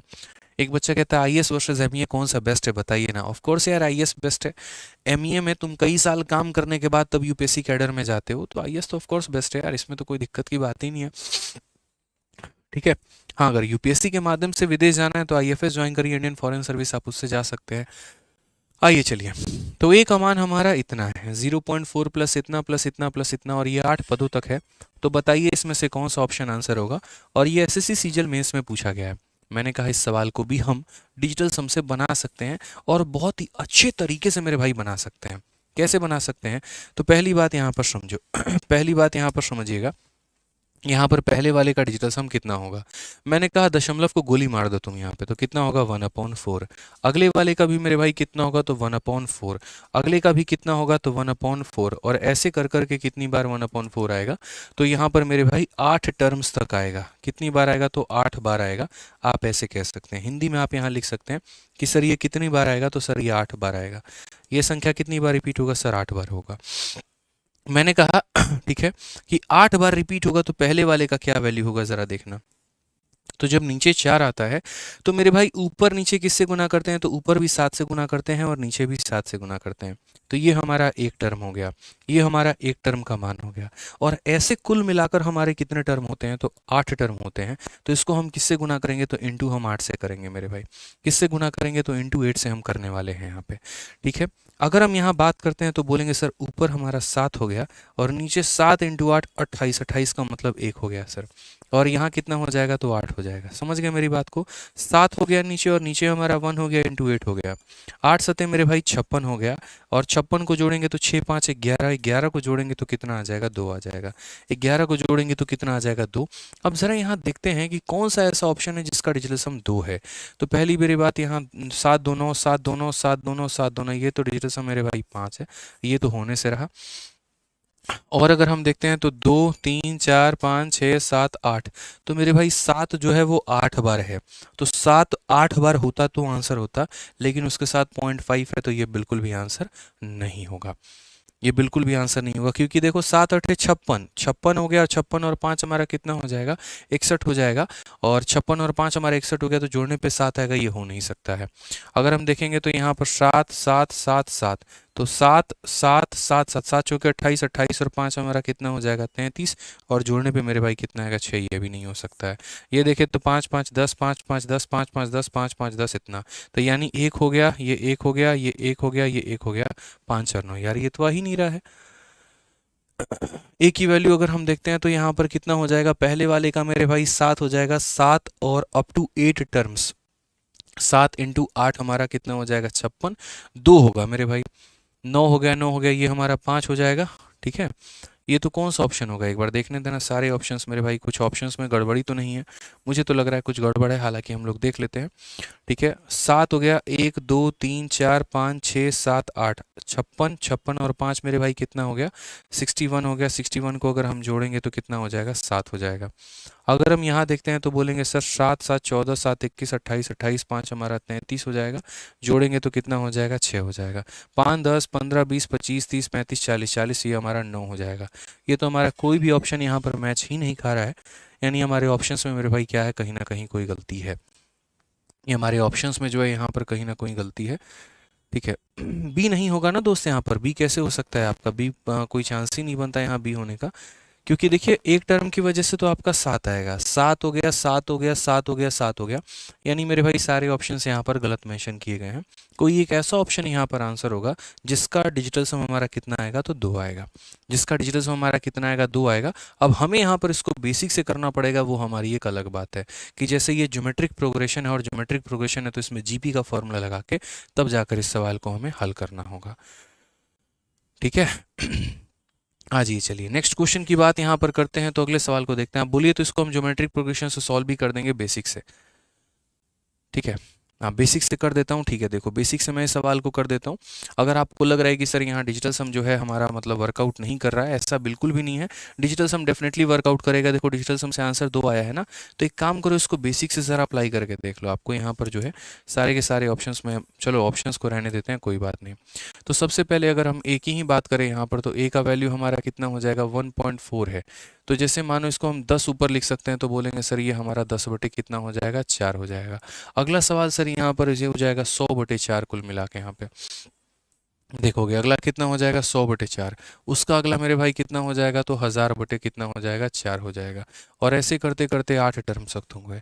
1/4 तो मेरे भाई हम कॉमन ले सकते हैं, आप ऐसे कह लीजिए सर 1/4 कितना ले सकते हैं, तो कॉमन ले सकते हैं। अब 1/4 अगर हम कॉमन ले लेंगे, यहाँ कितना बचेगा, 1 बचेगा, अगले जगह कितना बचेगा, तो यहाँ देखो 1/4 कॉमन ले लोगे तो आप ऐसे भी डिजिटल सम देखो, यहाँ पे बोलोगे सर ये 10 हो जाएगा, फिर यहाँ पर कितना हो जाएगा, 100 हो जाएगा, फिर अगले में कितना हो जाएगा, 1000।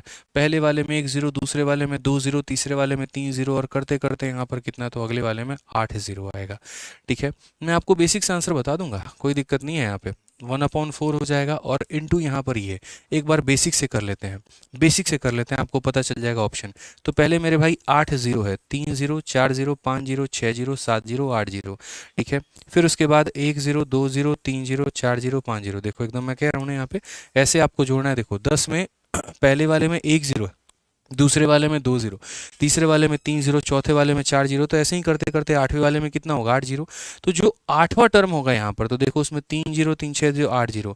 फिर उसके बाद मेरे भाई यहाँ पर कितना जीरो होगा, तो अगले में मेरे भाई यहाँ पर 7 0, उसके अगले मेरे भाई यहाँ पर कितना जीरो, 6 0, उसके अगले मेरे भाई यहाँ पर कितना जीरो, तो कुल मिला के 5 0, उसके अगले में कितना जीरो, तो 4 0, उसके अगले में कितना जीरो, 3 0, उसके अगले में 2 0, उसके अगले में 1 0। यहाँ पे सारा जोड़ लो यहाँ पर, तो 0 1 1 1 1 1। ठीक है, फिर यह 1 हो गया, फिर 1 हो गया, फिर 1 हो गया, यानी कुल मिला के 1 कितना, 1 2 3 4 5 6 7 8। ठीक है, तो 1 2 3 4 5 6 7 8 और 1 0 हो गया। आप इसको मेरे भाई डिवाइड कर लो यहाँ पे। ठीक है, तो इसको डिवाइड कर लो, यहाँ पे आपका कट जाएगा। जैसे 4 से आपका 2 बार में मेरे भाई कितना हो गया, तो 8 हो गया। अब 8 हो गया तो 31, 4 का 7 गुना कितना हो जाएगा, तो 4 का 7 गुना मेरे भाई 28 हो जाएगा। ठीक है, देखो 4 का 2 गुना 8 हो गया 31, 4 का 7 गुना 28। ठीक है, फिर 31, 4 का 7 गुना मेरे भाई 28, फिर 31, 4 का 7 गुना 28, फिर 31, 4 का 7 गुना 28, फिर 31 मेरे भाई 4 का 7 गुना 28, फिर 31, 4 का 7 गुना 28। ठीक है, और 4 का 5 गुना 20 मेरे भाई, कुछ मिलाकर इस तरीके से होगा 2 7 इतनी बार में, और 5 ये हमारा करेक्ट ऑप्शन आएगा। तो ये सारे ऑप्शन जो है वो हमारे क्या हैं, फर्जी हैं। और अगर मेरे भाई आप इस संख्या का डिजिटल सम भी देखना चाहते हैं, तो हमारा देखिए डिजिटल सम हमारा कितना आया था, बाई डिजिटल सम आंसर हमारा 2 आया था ना। अब एक बार इस ऑप्शन का हम डिजिटल सम भी देख लेते हैं कि डिजिटल सम कितना है। तो अगर हम इसका डिजिटल सम देखें, हालांकि हम डिजिटल सम यहीं पर अप्लाई कर सकते थे, अगर हम यहाँ पर देखते, जैसे यहाँ पर जो लिखा हुआ था 1/4 इंटू कितनी बार है मेरे भाई, आप यहाँ पर भी डिजिटल सम अप्लाई कर सकते थे, कोई दिक्कत की बात नहीं है। आप सीधा सीधा देखो जो मेन आंसर है, आप इस स्टेप पर डिजिटल सम अप्लाई कर सकते हो, इस स्टेप पर कर सकते हो, इस स्टेप पर कर सकते हो, किसी भी स्टेप पर कर सकते हो। मैं आपको यहाँ पर इस स्टेप पर डिजिटल सम अप्लाई करके बता रहा हूँ। तो 2 हो गया, 7 हो गया, 7 हो गया 2 बार, 3 बार, 4 बार, 5 बार, 6 बार, 5, 7 और दोनों खत्म करते हैं। 7, 1 2 3 4 5, 7 5 35, 35 और 5 हमारा कितना आ जाएगा 40। सही है, सही लिखा है ना हमने? एक बार देखना, 1 2 3 4 5 6 7 8 0, 1 2 3 4 5 6 7 8 0। ठीक है, बिल्कुल मेरे भाई, 4 का दोगुना 8 हो गया। और मेरे भाई 31 4 सतह 28, 31 4 सतह 28, 4 सतह 28, 4 सतह 28, 4 सतह 28, 4 सतह 28। ठीक है, और मेरे भाई एक सेकंड, यहाँ पर 28 हो गया ना, एक सेकंड, 4 सतह मतलब 4 दूनी 8 हो गया, 4 सतह 28, 8 हो गया, 28 हो गया, 31 28 हो गया, 31 28 हो गया, 31 28 हो गया, 28 हो गया, 31 28 हो गया, 30 मेरे भाई बच गया। और अगर 30 बच गया तो यहाँ 5 बार में नहीं जाएगा, फिर 4 का 7 गुना 28 होगा, 7.5 मेरे भाई यहाँ पर जाएगा, 7.5 जाएगा। थोड़ा सा लास्ट में यहाँ पर ये देखना होगा 7.5 लगा के। अब इसमें आप अगर यहाँ डिजिटल सम लगाते हैं तो यहाँ पर देखिए आपका 7 कितनी बार है, 1 2 3 4 5 6 7, 1 2 3 4 5 6 7.5। अब आप डिजिटल सम लगा लो, अब आप डिजिटल सम लगाओगे तो 2 आएगा मेरे भाई, खत्म। 1 2 3 4 5 6, तो 7 छक 42, 42 और 5 हमारा कितना हो जाएगा 47, और 47 को जोड़ोगे 7 4 11, 11 को जोड़ोगे तो 2 आएगा। तो सारे ऑप्शन जो थे वो मेरे भाई यहाँ पर गलत थे। या फिर आप ऐसा कह सकते हो कि सर इस ऑप्शन में एक संख्या छोड़ दिया गया था जो कि हमारा कितना था, 2 था यहाँ पर। क्योंकि देखेंगे सही ऑप्शन 1 2 3 4 5 6 7, 1 2 3 4 5 6 7, और ये 7 ना होकर करेक्ट ऑप्शन यहाँ पर कितना होगा, 2 होगा। तब जाकर ऑप्शन नंबर जो सी है वो हमारा करेक्ट आंसर होगा। ठीक है, तो हम कहीं स्टेप पर, किसी भी स्टेप पर अगर हमारे इसके सारे ऑप्शन सही होते हैं तो हम यहाँ भी डिजिटल सम लगा सकते हैं, हम यहाँ भी लगा सकते हैं, यहाँ भी लगा सकते हैं, यहाँ भी लगा सकते हैं। इतना लेंदी हमें जाने की आवश्यकता मुन्ना नहीं है, इतना मेरे भाई लेंदी जाने की आवश्यकता बिल्कुल भी नहीं थी यहाँ पे। आ जाइए, चलिए सवाल को हम समझते हैं और इस सवाल को यहाँ देखते हैं। तो क्या बोला गया है ज़रा पढ़िए। तो क्वेश्चन में कहा गया average marks of 1/5 of a class, यानी यहाँ पर 20 का कितना, तो 1/5, और उसके बाद यहाँ पर 20 का कितना, तो 1/4 यहाँ पे। तो बोला गया average marks of 1/5 of a class is 77%। इतने लोगों का जो औसत है मेरे भाई वो 77% है। और फिर उसके बाद बोला गया यहाँ पर 20 के इतने लोगों का जो औसत है वो हमारा 85% है। तो बोला गया यहाँ पर, और बाकी जो रेस्ट बच गए यहाँ पर जो रिमेनिंग हो गए तो उनका औसत हमारा कितना है, तो उनका औसत हमारा 52% है। तो बोला गया है पूरी क्लास का औसत बताओ कि पूरी क्लास का औसत हमारा कितना होगा। हमने कहा सर देखिए पूरी क्लास का औसत अगर हमें निकालना है तो हम बहुत आसान तरीके से बता सकते हैं। औसत निकालने का यहाँ पर क्या होता है तरीका, तो औसत निकालने का यहाँ पर जो है ठीक है वो हम एक ही तरीके से कर सकते हैं कि सर डेटा निकालें। मैंने अपने तरफ से पूरा 20 संख्या मान लिया। क्यों मान लिया, क्योंकि 5 और 4 का मल्टीपल है। 5 से अगर हम काटेंगे तो 4 बार में, 4 से काटेंगे तो मेरे भाई 5 बार में। 20 में से 4 निकल गया, 20 में से 5 निकल गया, 20 में से 9 निकल गया, बचा कितना 11। 20 में से 9 संख्याएं निकल गई, बचा कितना 11। ठीक है, हम ऐसे कह सकते हैं सर 4 लोगों का औसत इतना है, 5 लोगों का औसत इतना है, 11 लोगों का औसत इतना है, कह सकते हैं ना यहाँ पे। अब इनका औसत हम कैसे निकालेंगे यहाँ पर देखो, तो हम बोलेंगे सर देखो 4 लोगों का औसत इतना है तो सम कितना होगा, तो 4 इंटू 77। 5 लोगों का औसत 85 है तो औसत कितना होगा, 5 इंटू 85। ठीक है, यहाँ पर 11 लोगों का औसत इतना है तो 11 इंटू 52, और डिवाइडेड बाई यहाँ पर कितना हो जाएगा टोटल, और टोटल हमारा कितना है तो 20 है। मान लीजिए कोई बच्चा यहाँ पर इतना लिख के फंसा हुआ है, यहीं पर डिजिटल सम काम में आता है। वो ये कहता है कि यार तुम मुझे बड़ा से बड़ा कैलकुलेशन दो और मैं उसे आसान करके तुम्हें दूंगा। तुम मुझे बड़ा से बड़ा कैलकुलेशन दो और मैं उसे आसान करके तुम्हारे लिए दूंगा। तो अगर हम बात करते हैं यहाँ पर, तो ये बड़े से बड़े कैलकुलेशन का मेरे भाई उपाय यहाँ पर क्या है, तो हम यहाँ पर बोलेंगे सर देखो डिजिटल सम 7 जमा, देखो यहाँ पर ये 4 हो जाएगा, 7 जमा 7 14, 14 को जोड़ोगे तो 5 होगा। ठीक है, उसके बाद 8 और 5 13, 13 को जोड़ोगे तो मेरे भाई 4, 4 पचे कितना हो जाएगा 20, 20 का 2 यहाँ पे, ये 2 इंटू मेरे भाई कितना हो जाएगा, तो बोलेंगे 2 इंटू हमारा हो जाएगा 7 डिवाइडेड बाई कितना, तो 2। 5 हो के मेरे मतलब 20 का मतलब 2 हो गया, फिर यहाँ पर 2 हो गया, और 7 इंटू 2 मेरे भाई 14 का आपस में मेरे भाई इतना हो गया डिवाइडेड बाई 2। ऊपर में हमारा कितना है, तो ऊपर में हमारा 9 है, और 9 मतलब इंटू 1/2 आप कह सकते हैं, और 9 को किसी भी संख्या से मल्टीप्लाई करने पे कितना आएगा, तो 9 आएगा। यानी वही ऑप्शन आंसर होगा जिसका डिजिटल सम 9 होगा। कौन से ऑप्शन का डिजिटल सम 9 होगा, तो बोलेंगे 7 7 और 5 12, 12 12 मेरे भाई 24, बिल्कुल भी ये ऑप्शन आंसर नहीं होगा। ठीक है, 5 5 10, 10 7 18, 18 खत्म मेरे भाई 6, ये भी बिल्कुल नहीं होगा यहाँ पे। अगर हम बात करते हैं तो देखो 5 पाँच पाँच 10 10 6 16 2 18 ऑप्शन नंबर बी जो है करेक्ट आंसर है। तो इसी तरीके से बड़े सवाल को भी हम क्या कर सकते हैं, तो डिजिटल सम के माध्यम से हम हल कर सकते हैं। जैसे हम औसत के सवालों को लगा रहे हैं, हम सिंप्लीफिकेशन कर रहे हैं, हम अलजेब्रा के सवालों को लगाते हैं, हम प्रतिशत के सवालों को लगाते हैं, हम किसी भी सवाल को लगाते हैं, अगर कैलकुलेशन आएगा तो उसको डिजिटल सम से हल किया जाएगा। अब जैसे आप बोलोगे सर थोड़ा इंटरेस्टिंग चीज़ हम आपको दिखाते हैं, और इंटरेस्टिंग पॉइंट क्या हो गया, तो परफेक्ट स्क्वायर में और स्क्वायर रूट में भी डिजिटल सम को अप्लाई किया जा सकता है, लेकिन उसका भी एक तरीका है। और उसका तरीका यहाँ पर क्या है वो देखो। जैसे बोला गया, तीन लगातार विषम प्राकृत संख्याओं का योग 375 है, इनमें से सबसे छोटी संख्या का वर्ग ज्ञात करिए। The sum of three consecutive odd natural number is 375। Sum of three consecutive odd number 375, square of the smallest of these number, सबसे छोटी संख्या का स्क्वायर। तो मेरे भाई कोई भी नेचुरल नंबर है, जैसे मानो तीन लगातार विषम प्राकृत संख्याओं का योग 375। मान लो पहली संख्या n है, अगली संख्या कितनी हो जाएगी, तो इससे दो ज्यादा यानी n+2 हो जाएगी। अगली संख्या कितनी हो जाएगी मेरे भाई, इससे दो ज्यादा n+4 हो जाएगी। तो तीन लगातार प्राकृत संख्याओं का जो योग है वो कितना होगा, 375। तो अगर हम बात करते हैं यहाँ पर, ये पहली संख्या है, ये दूसरी संख्या है, ये तीसरी संख्या है। अगर देखें n+n+n यानी 3n हो जाएगा मेरे भाई, 4 जमा 2 6 हो जाएगा। इसमें से अगर हम 6 माइनस करेंगे तो कितना होगा, 369 हो जाएगा। 3 से अगर हम काटेंगे तो एक बार में, दो बार में, तीन बार में, तो n की वैल्यू हमारी कितनी हो जाएगी, 123 हो जाएगी। अब n की वैल्यू हमारी 23 हो जाएगी, तो सबसे छोटी संख्या 123 है, अगली 125 है, अगला 129 है। तो यहाँ तो हम बेसिक लगा के थोड़ा सा सॉल्व करेंगे, लेकिन अब आगे वाला पार्ट देखो। क्वेश्चन में कहा गया square of the smallest of these number, इसमें जो सबसे छोटी संख्या है कौन है, 123। तो मेरे भाई इस 123 का जरा स्क्वायर करो तुम। अब क्या लगता है आपको कि क्या आप 123 का परीक्षा हॉल में स्क्वायर कर पाएंगे, क्या मल्टीप्लाई करेंगे आप 123 इंटू 123 से, बताओ जरा होगा मेरे भाई मल्टीप्लाई? परीक्षा में भाई हालत खराब हो जाएगी वहां पे। तो अगर हम बात करें तो कैसे करोगे आप वहां, बोलो?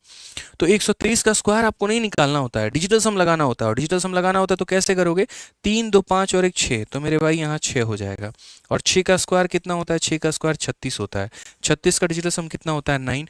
यानी वही ऑप्शन आंसर होगा जिसका डिजिटल सम 9 होगा। 9 काट दो, 5 2 7 1 8 1 9, सीधा ऑप्शन नंबर मेरे भाई ए जो है वो आंसर है। बाकी ऑप्शन फर्जी हैं, बाकी ऑप्शन बेकार है, और किसी ऑप्शन से हमें मतलब ही नहीं है। तो यहाँ पर हमें 123 का स्क्वायर नहीं करना था, 123 का मेरे भाई यहाँ पर डिजिटल सम लगा के सॉल्व करना था। ठीक है, ये बात हमेशा ध्यान रखना दोस्त यहाँ पे। ठीक है, क्योंकि मैं चाहता हूं कि सिर्फ डिजिटल सम को आप कैलकुलेशन के लिए ना समझें, आप ये भी समझें कि जब भी हम कोई सवाल को हल कर रहे हैं और वहां पर बीच में मेरे भाई कोई पार्ट आ जाता है ऐसा जहां पर हमें लगता नहीं है कि डिजिटल सम अप्लाई होगा, हम वहां भी कर सकते हैं। जैसे यहाँ पर एक छोटा सा सवाल है, सीपीओ में अक्सर ऐसे सवाल पूछे जाते हैं। 2019 में पूछा गया, फिर उसके बाद अलग अलग परीक्षाओं में पूछा गया, और ये क्वेश्चन में कहा गया the square root of which of the following is a rational number. किसी भी प्रकार से, किसी भी एंगल से, किसी भी कोने से लग रहा है कि डिजिटल सम अप्लाई होगा। मतलब ये बोला गया कि अगर हम इनका रूट कर देते हैं, अगर हम इनका रूट कर देते हैं, तो इनमें से कौन सी ऐसी संख्या है जो एक नेचुरल नंबर देगी, कौन सी ऐसी संख्या है जो एक नेचुरल नंबर देगी।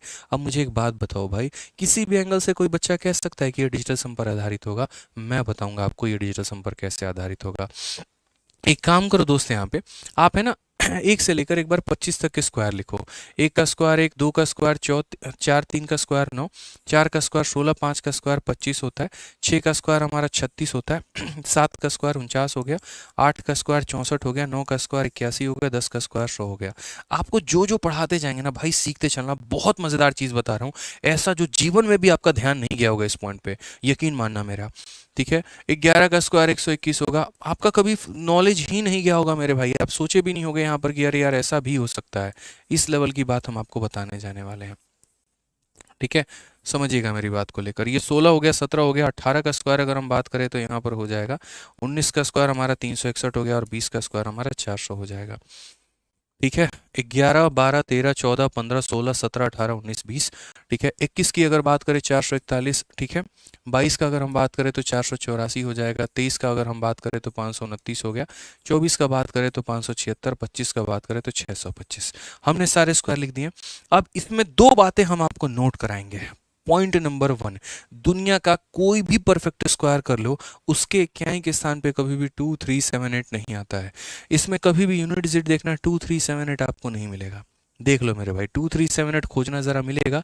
नहीं मिलेगा। यानी जितने भी परफेक्ट स्क्वायर होते हैं, जितने भी क्या होते हैं, जितने भी जनाब परफेक्ट स्क्वायर होते हैं, वो कभी भी, जितने भी परफेक्ट स्क्वायर होंगे उसका यूनिट डिजिट, उसका मेरे भाई यूनिट डिजिट क्या होगा, तो यूनिट डिजिट कभी भी दोस्त यहाँ पर 2 3 7 8 नहीं होगा मेरे भाई, ना 2 होगा, ना 3 होगा, ना 7 होगा, ना 8 होगा, कभी भी मेरे भाई यहाँ पर नहीं होगा।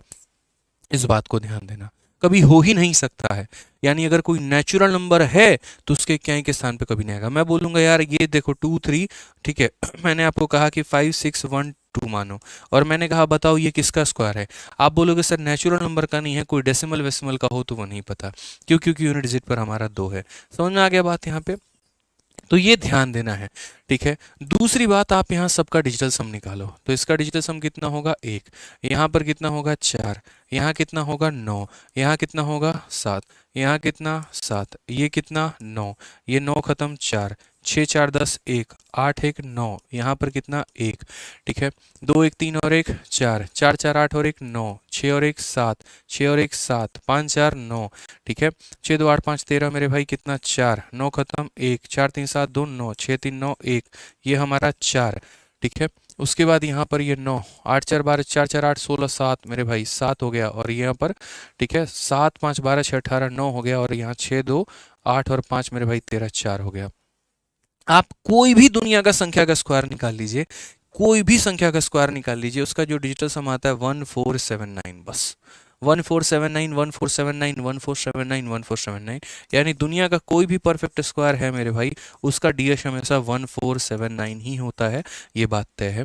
और ये मेरे खुद के बनाए ट्रिक हैं, मेरे खुद के बनाए तरीके हैं, ये मैं आपसे बता रहा हूँ। मैंने काफ़ी इसके ऊपर रिसर्च किया, तब मैं जाकर आपको कुछ क्वेश्चन समझा पाऊंगा अभी, कि कोई भी परफेक्ट स्क्वायर होता है उसका इक्याइक अंक हमेशा 2378 नहीं हो सकता है, और उसका डिजिटल सम 1479 होता है मेरे भाई।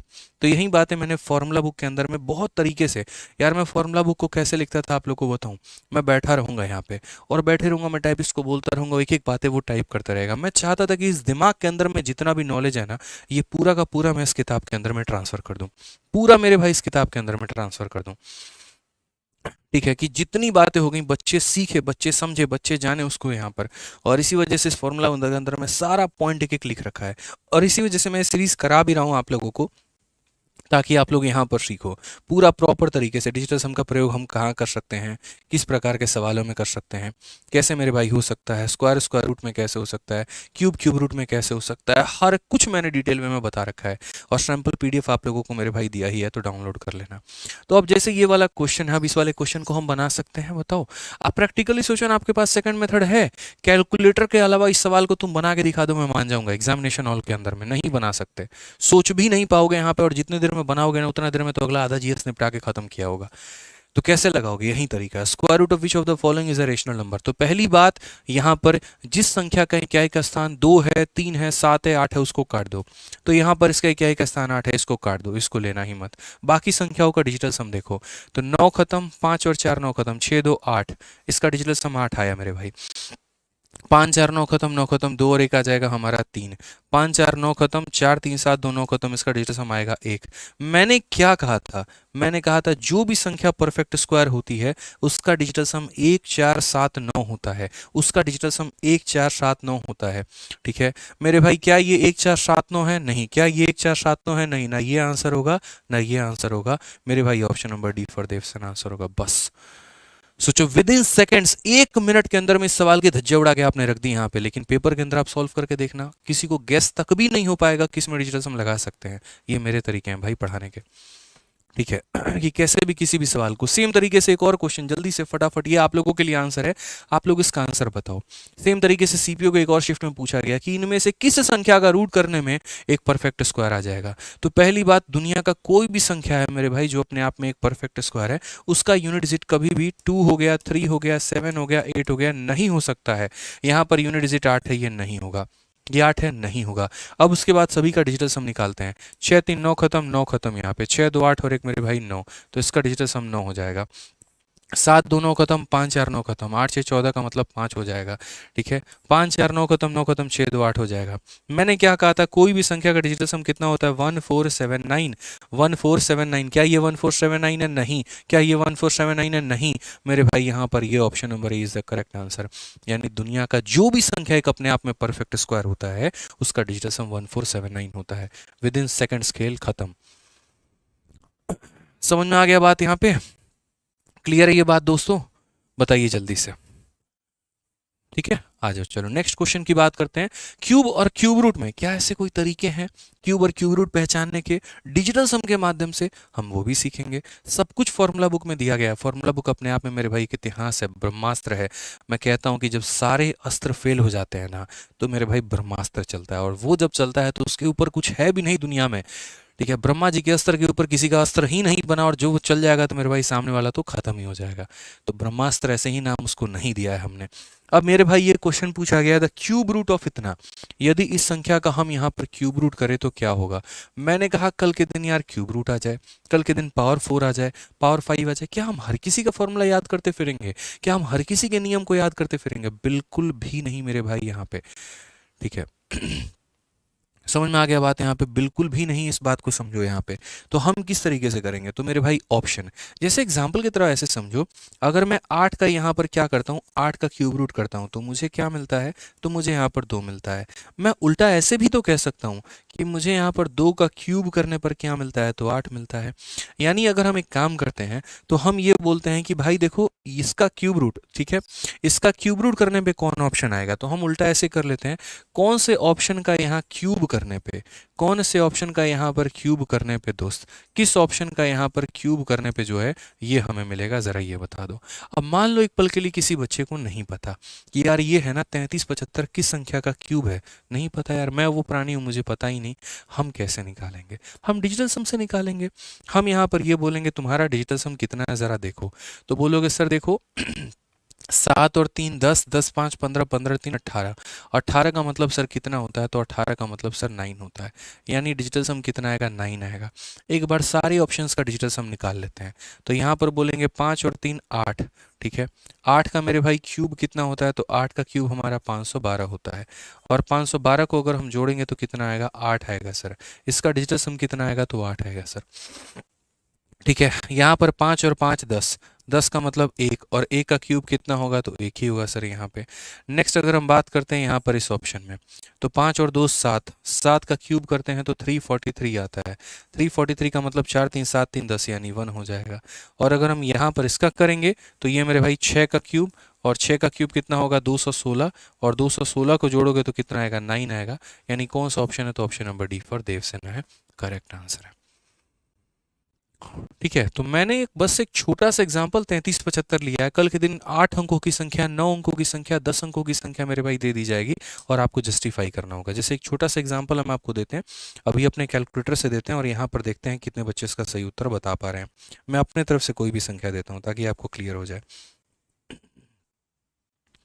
ठीक है, अब मैंने यहाँ पर आपको क्वेश्चन दिया मेरे भाई कि यहाँ पर 4 हो गया, 3 हो गया, 2 हो गया, 432 हो गए, 0 हमारा 81 हो गया। ठीक है, और हमारा कितना हो गया? 0 81 216। ये मैंने आपको संख्या दे दी, 432 0 81 216, 432 0 81 216। मेरे भाई यहाँ पर इसका क्यूब रूट करने पे, इसका क्यूब रूट करने पे हमें क्या मिलेगा ये बता दो। इसका क्यूब रूट करने पे हमें क्या मिलेगा ये बता दो।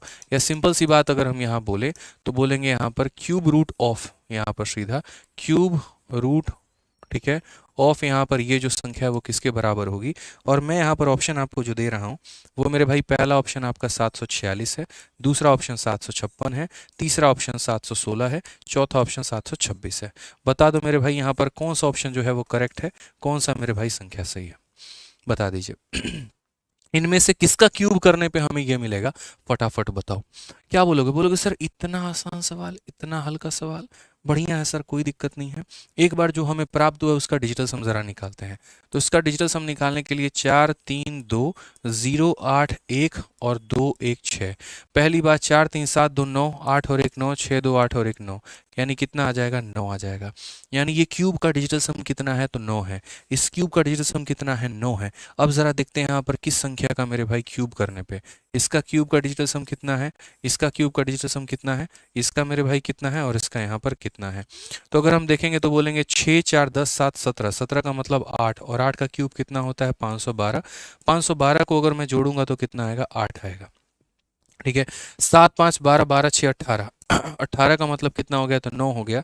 और अगर मेरे भाई यहाँ पर ये 18 मतलब 9, और 9 का क्यूब कितना होगा, तो 9 ही होगा मेरे भाई, यानी यही ऑप्शन नंबर आंसर है 756। बाकियों का निकाल के चेक कर लो, वो तुम्हें मिलेंगे नहीं, क्योंकि ऑप्शन मैंने ऐसे ही सेट किया है कि सबके डिजिटल सम अलग अलग आएंगे। ठीक है, समझ में आ गया। तो इसी तरीके से किसी भी सवाल को मेरे भाई आप अप्लाई कर सकते हैं, कहीं कोई दिक्कत की बात नहीं है। एक थोड़ा रिवर्स क्वेश्चन भी हमने आपको दे दिया, लीजिए बनाइए। 14 का क्यूब कहा गया है। अब 14 का डिजिटल सम कितना होता है भाई, देखो तो बोलोगे 4 जमा 1 सर 5, 5 का क्यूब। 5 का क्यूब तो कायनात को पता है यार 125 होता है, और 125 का डिजिटल सम कितना होता है, तो 8 होता है। ज़रा देखना इसमें से कौन सा ऑप्शन का डिजिटल सम 8 है। 5 4 9 खत्म, 4 2 6 हो गया। 7 2 9 खत्म, 4 2 8 हो गया। ठीक है, 4 4 8 2 10 6 16 7 हो गया मेरे भाई। ठीक है, उसके बाद यहाँ 4 4 8 8 16 2 18 मेरे भाई 9 हो गया। कौन सा ऑप्शन है, ऑप्शन नंबर सी जो है करेक्ट आंसर है। खेल खत्म। क्यों इतना दिमाग लगाना, क्यों इतनी मेहनत करनी, क्यों गधों वाली मेहनत करनी। स्मार्ट लेबर करेंगे ना यार, लेंगे ना सिलेक्शन मेरे भाई यहाँ पे। ठीक है, चलिए तो अब एक क्वेश्चन आप लोगों को दे रहे हैं हम यहाँ पर, कि इस क्वेश्चन का आंसर जो है यहाँ पर, इसका आंसर दीजिएगा किस में, तो इसका आंसर दीजिएगा आप लोग कमेंट बॉक्स में। देखते हैं आप लोग कितना सारा डिजिटल सम सीखे हैं, कितनी सारी बातें सीखे हैं, थोड़ा हमें भी तो पता चले यहाँ पर कहानी क्या है। इन 4 ऑप्शन में से कौन सा सही ऑप्शन है, थोड़ा हमें भी बताइएगा। ठीक है, समझ में आ गया बात। चलिए बाकी मेरे भाई यहाँ पर जो है आज के सेशन में हमारा इतना ही था। बढ़िया तरीके से हम लोगों ने डिजिटल सम को सीखा, जाना। अपना प्यार भरा जो कमेंट है मेरे भाई वो जो है कमेंट बॉक्स में आप लोग ज़रूर दीजिएगा। कैसा लगा आप लोगों को 2 दिन का डिजिटल सम का सेशन। अब मेरे भाई तीसरे दिन यानी कल के दिन जो है वो हम लोग शुरू करेंगे कोई और टॉपिक। इसके अलावा दोस्तों हमने टेलीग्राम पर ब्रह्मास्त्र की जो डिजिटल सम की PDF है वो मैंने अपलोड कर दी है, तो आप उसको डाउनलोड करके एक बार पढ़िएगा, गो थ्रू होइएगा, एक एक शब्दों से जानिएगा आप वहाँ पे। इंग्लिश में मैंने जो है वो पूरा का पूरा एक एक एक्सप्लेनेशन दिया है, हिंदी में भी मैंने एक एक एक्सप्लेनेशन दिया है। जब तक आप उसको पढ़ेंगे नहीं, जब तक आप उसको देखेंगे नहीं, आप नहीं सीख पाएंगे। तो मैंने 2 लेक्चर्स करवा दिए। अब इसकी प्रैक्टिस अगर करनी है तो फॉर्मूला बुक की जो मैंने PDF दी है उससे आप लोग इसको पढ़ लीजिएगा, बहुत मज़ा आएगा। ठीक है, बाकी वीडियो को लाइक कर दीजिएगा। उसके अलावा अगर हम बात करें तो जितने भी दोस्तों को हमारे मेरे भाई जो बैच लेना है मैथ्स का, तो आप मैथ स्पेशल बैच ले सकते हैं हमारा। मैथ्स के हमारे 2 बैचेस होते हैं, एक हमारा रिकॉर्डेड है और एक हमारा लाइव है। मैथ्स के अगर हम रिकॉर्डेड बैच की बात करें तो रिकॉर्डेड बैच जो है वो हमारा RG विक्रमजीत एप्लीकेशन पर आपको मिल जाएगा। ठीक है, जिसमें 699 रुपये इसकी फीस है, और ये कंप्लीट मैथ का कोर्स इसके अंदर में अवेलेबल है, पूरा का पूरा पढ़ सकते हैं। तो आप RG विक्रमजीत एप्लीकेशन डाउनलोड करिए और यहाँ से कंप्लीट मैथ स्पेशल बैच आप ले सकते हैं। ये हमारा इंक्वायरी नंबर है। नेक्स्ट अगर हम बात करेंगे यहाँ पर, तो नेक्स्ट हमारा मैथ्स का मेरे भाई चैंपियंस लाइव बैच हो जाएगा। ठीक है, आप यहाँ पर जो है लाइव बैच भी ले सकते हैं RG विक्रमजीत एप्लीकेशन से। ठीक है, और इसकी फ़ीस जो है वो हमारी 899 रुपये। जितने बच्चे बेसिक से बिगनर हैं मेरे भाई, जो एग्ज़ाम की किसी भी एग्ज़ाम की तैयारी करना चाहते हैं, तो आराम से चैंपियंस बैच लेकर अपनी तैयारी कर सकते हैं। जिस तरीके से मेरा मैथ्स का लाइव बैच है, वैसे ही हमारे सभी टीचर्स के लाइव बैचेस होते हैं, और अगर हम सभी का मिला दें तो हमारा एक कॉम्बो बनता है। ठीक है, यहाँ पर सभी टीचर का अलग अलग फ़ीस 1000 4000 है, लेकिन यदि आप कॉम्बो लेते हैं तो वो फ़ीस आपको 2700 रुपये मिल जाती है, और 2700 में सभी टीचर का स्पेशल आपको मिलता है। ठीक है, तो आप जो रेस्पेक्टिव बैच लेना चाहे वो ले सकते हैं। बाकी आज के और कल की जो PDF है वो मैंने ऑलरेडी इस टेलीग्राम पर डाल दी है। आपके लिए अपना टेलीग्राम है। टेलीग्राम एक ऐसा एप्लीकेशन है जहां से बच्चे फ्री में PDF डाउनलोड कर सकते हैं। तो रैंकर्स गुरुकुल ऑफिशियल और मैथ्स भाई आदित्य रंजन, आप दोनों को मेरे भाई डाउनलोड करो या दोनों को ज्वाइन करो, और वहां से आप अपना जो PDF है वो डेली का फ्री PDF आप यहाँ से ले सकते हो, कोई पैसे वैसे देने की आवश्यकता नहीं है। ठीक है, और जनाब अगर आपको फॉर्मूला बुक ऑर्डर करना है तो यहाँ डिस्क्रिप्शन में लिंक दिया गया है फॉर्मूला बुक का, उस लिंक पर क्लिक करके आप बुक ऑर्डर कर लीजिएगा। बाकी सेशन कैसा लगा वो कमेंट बॉक्स में ज़रूर बताना। ठीक है, मिलते हैं अगले सेशन में। आज के लिए इतना ही, ध्यान रखिएगा। Love you all, take care, bye.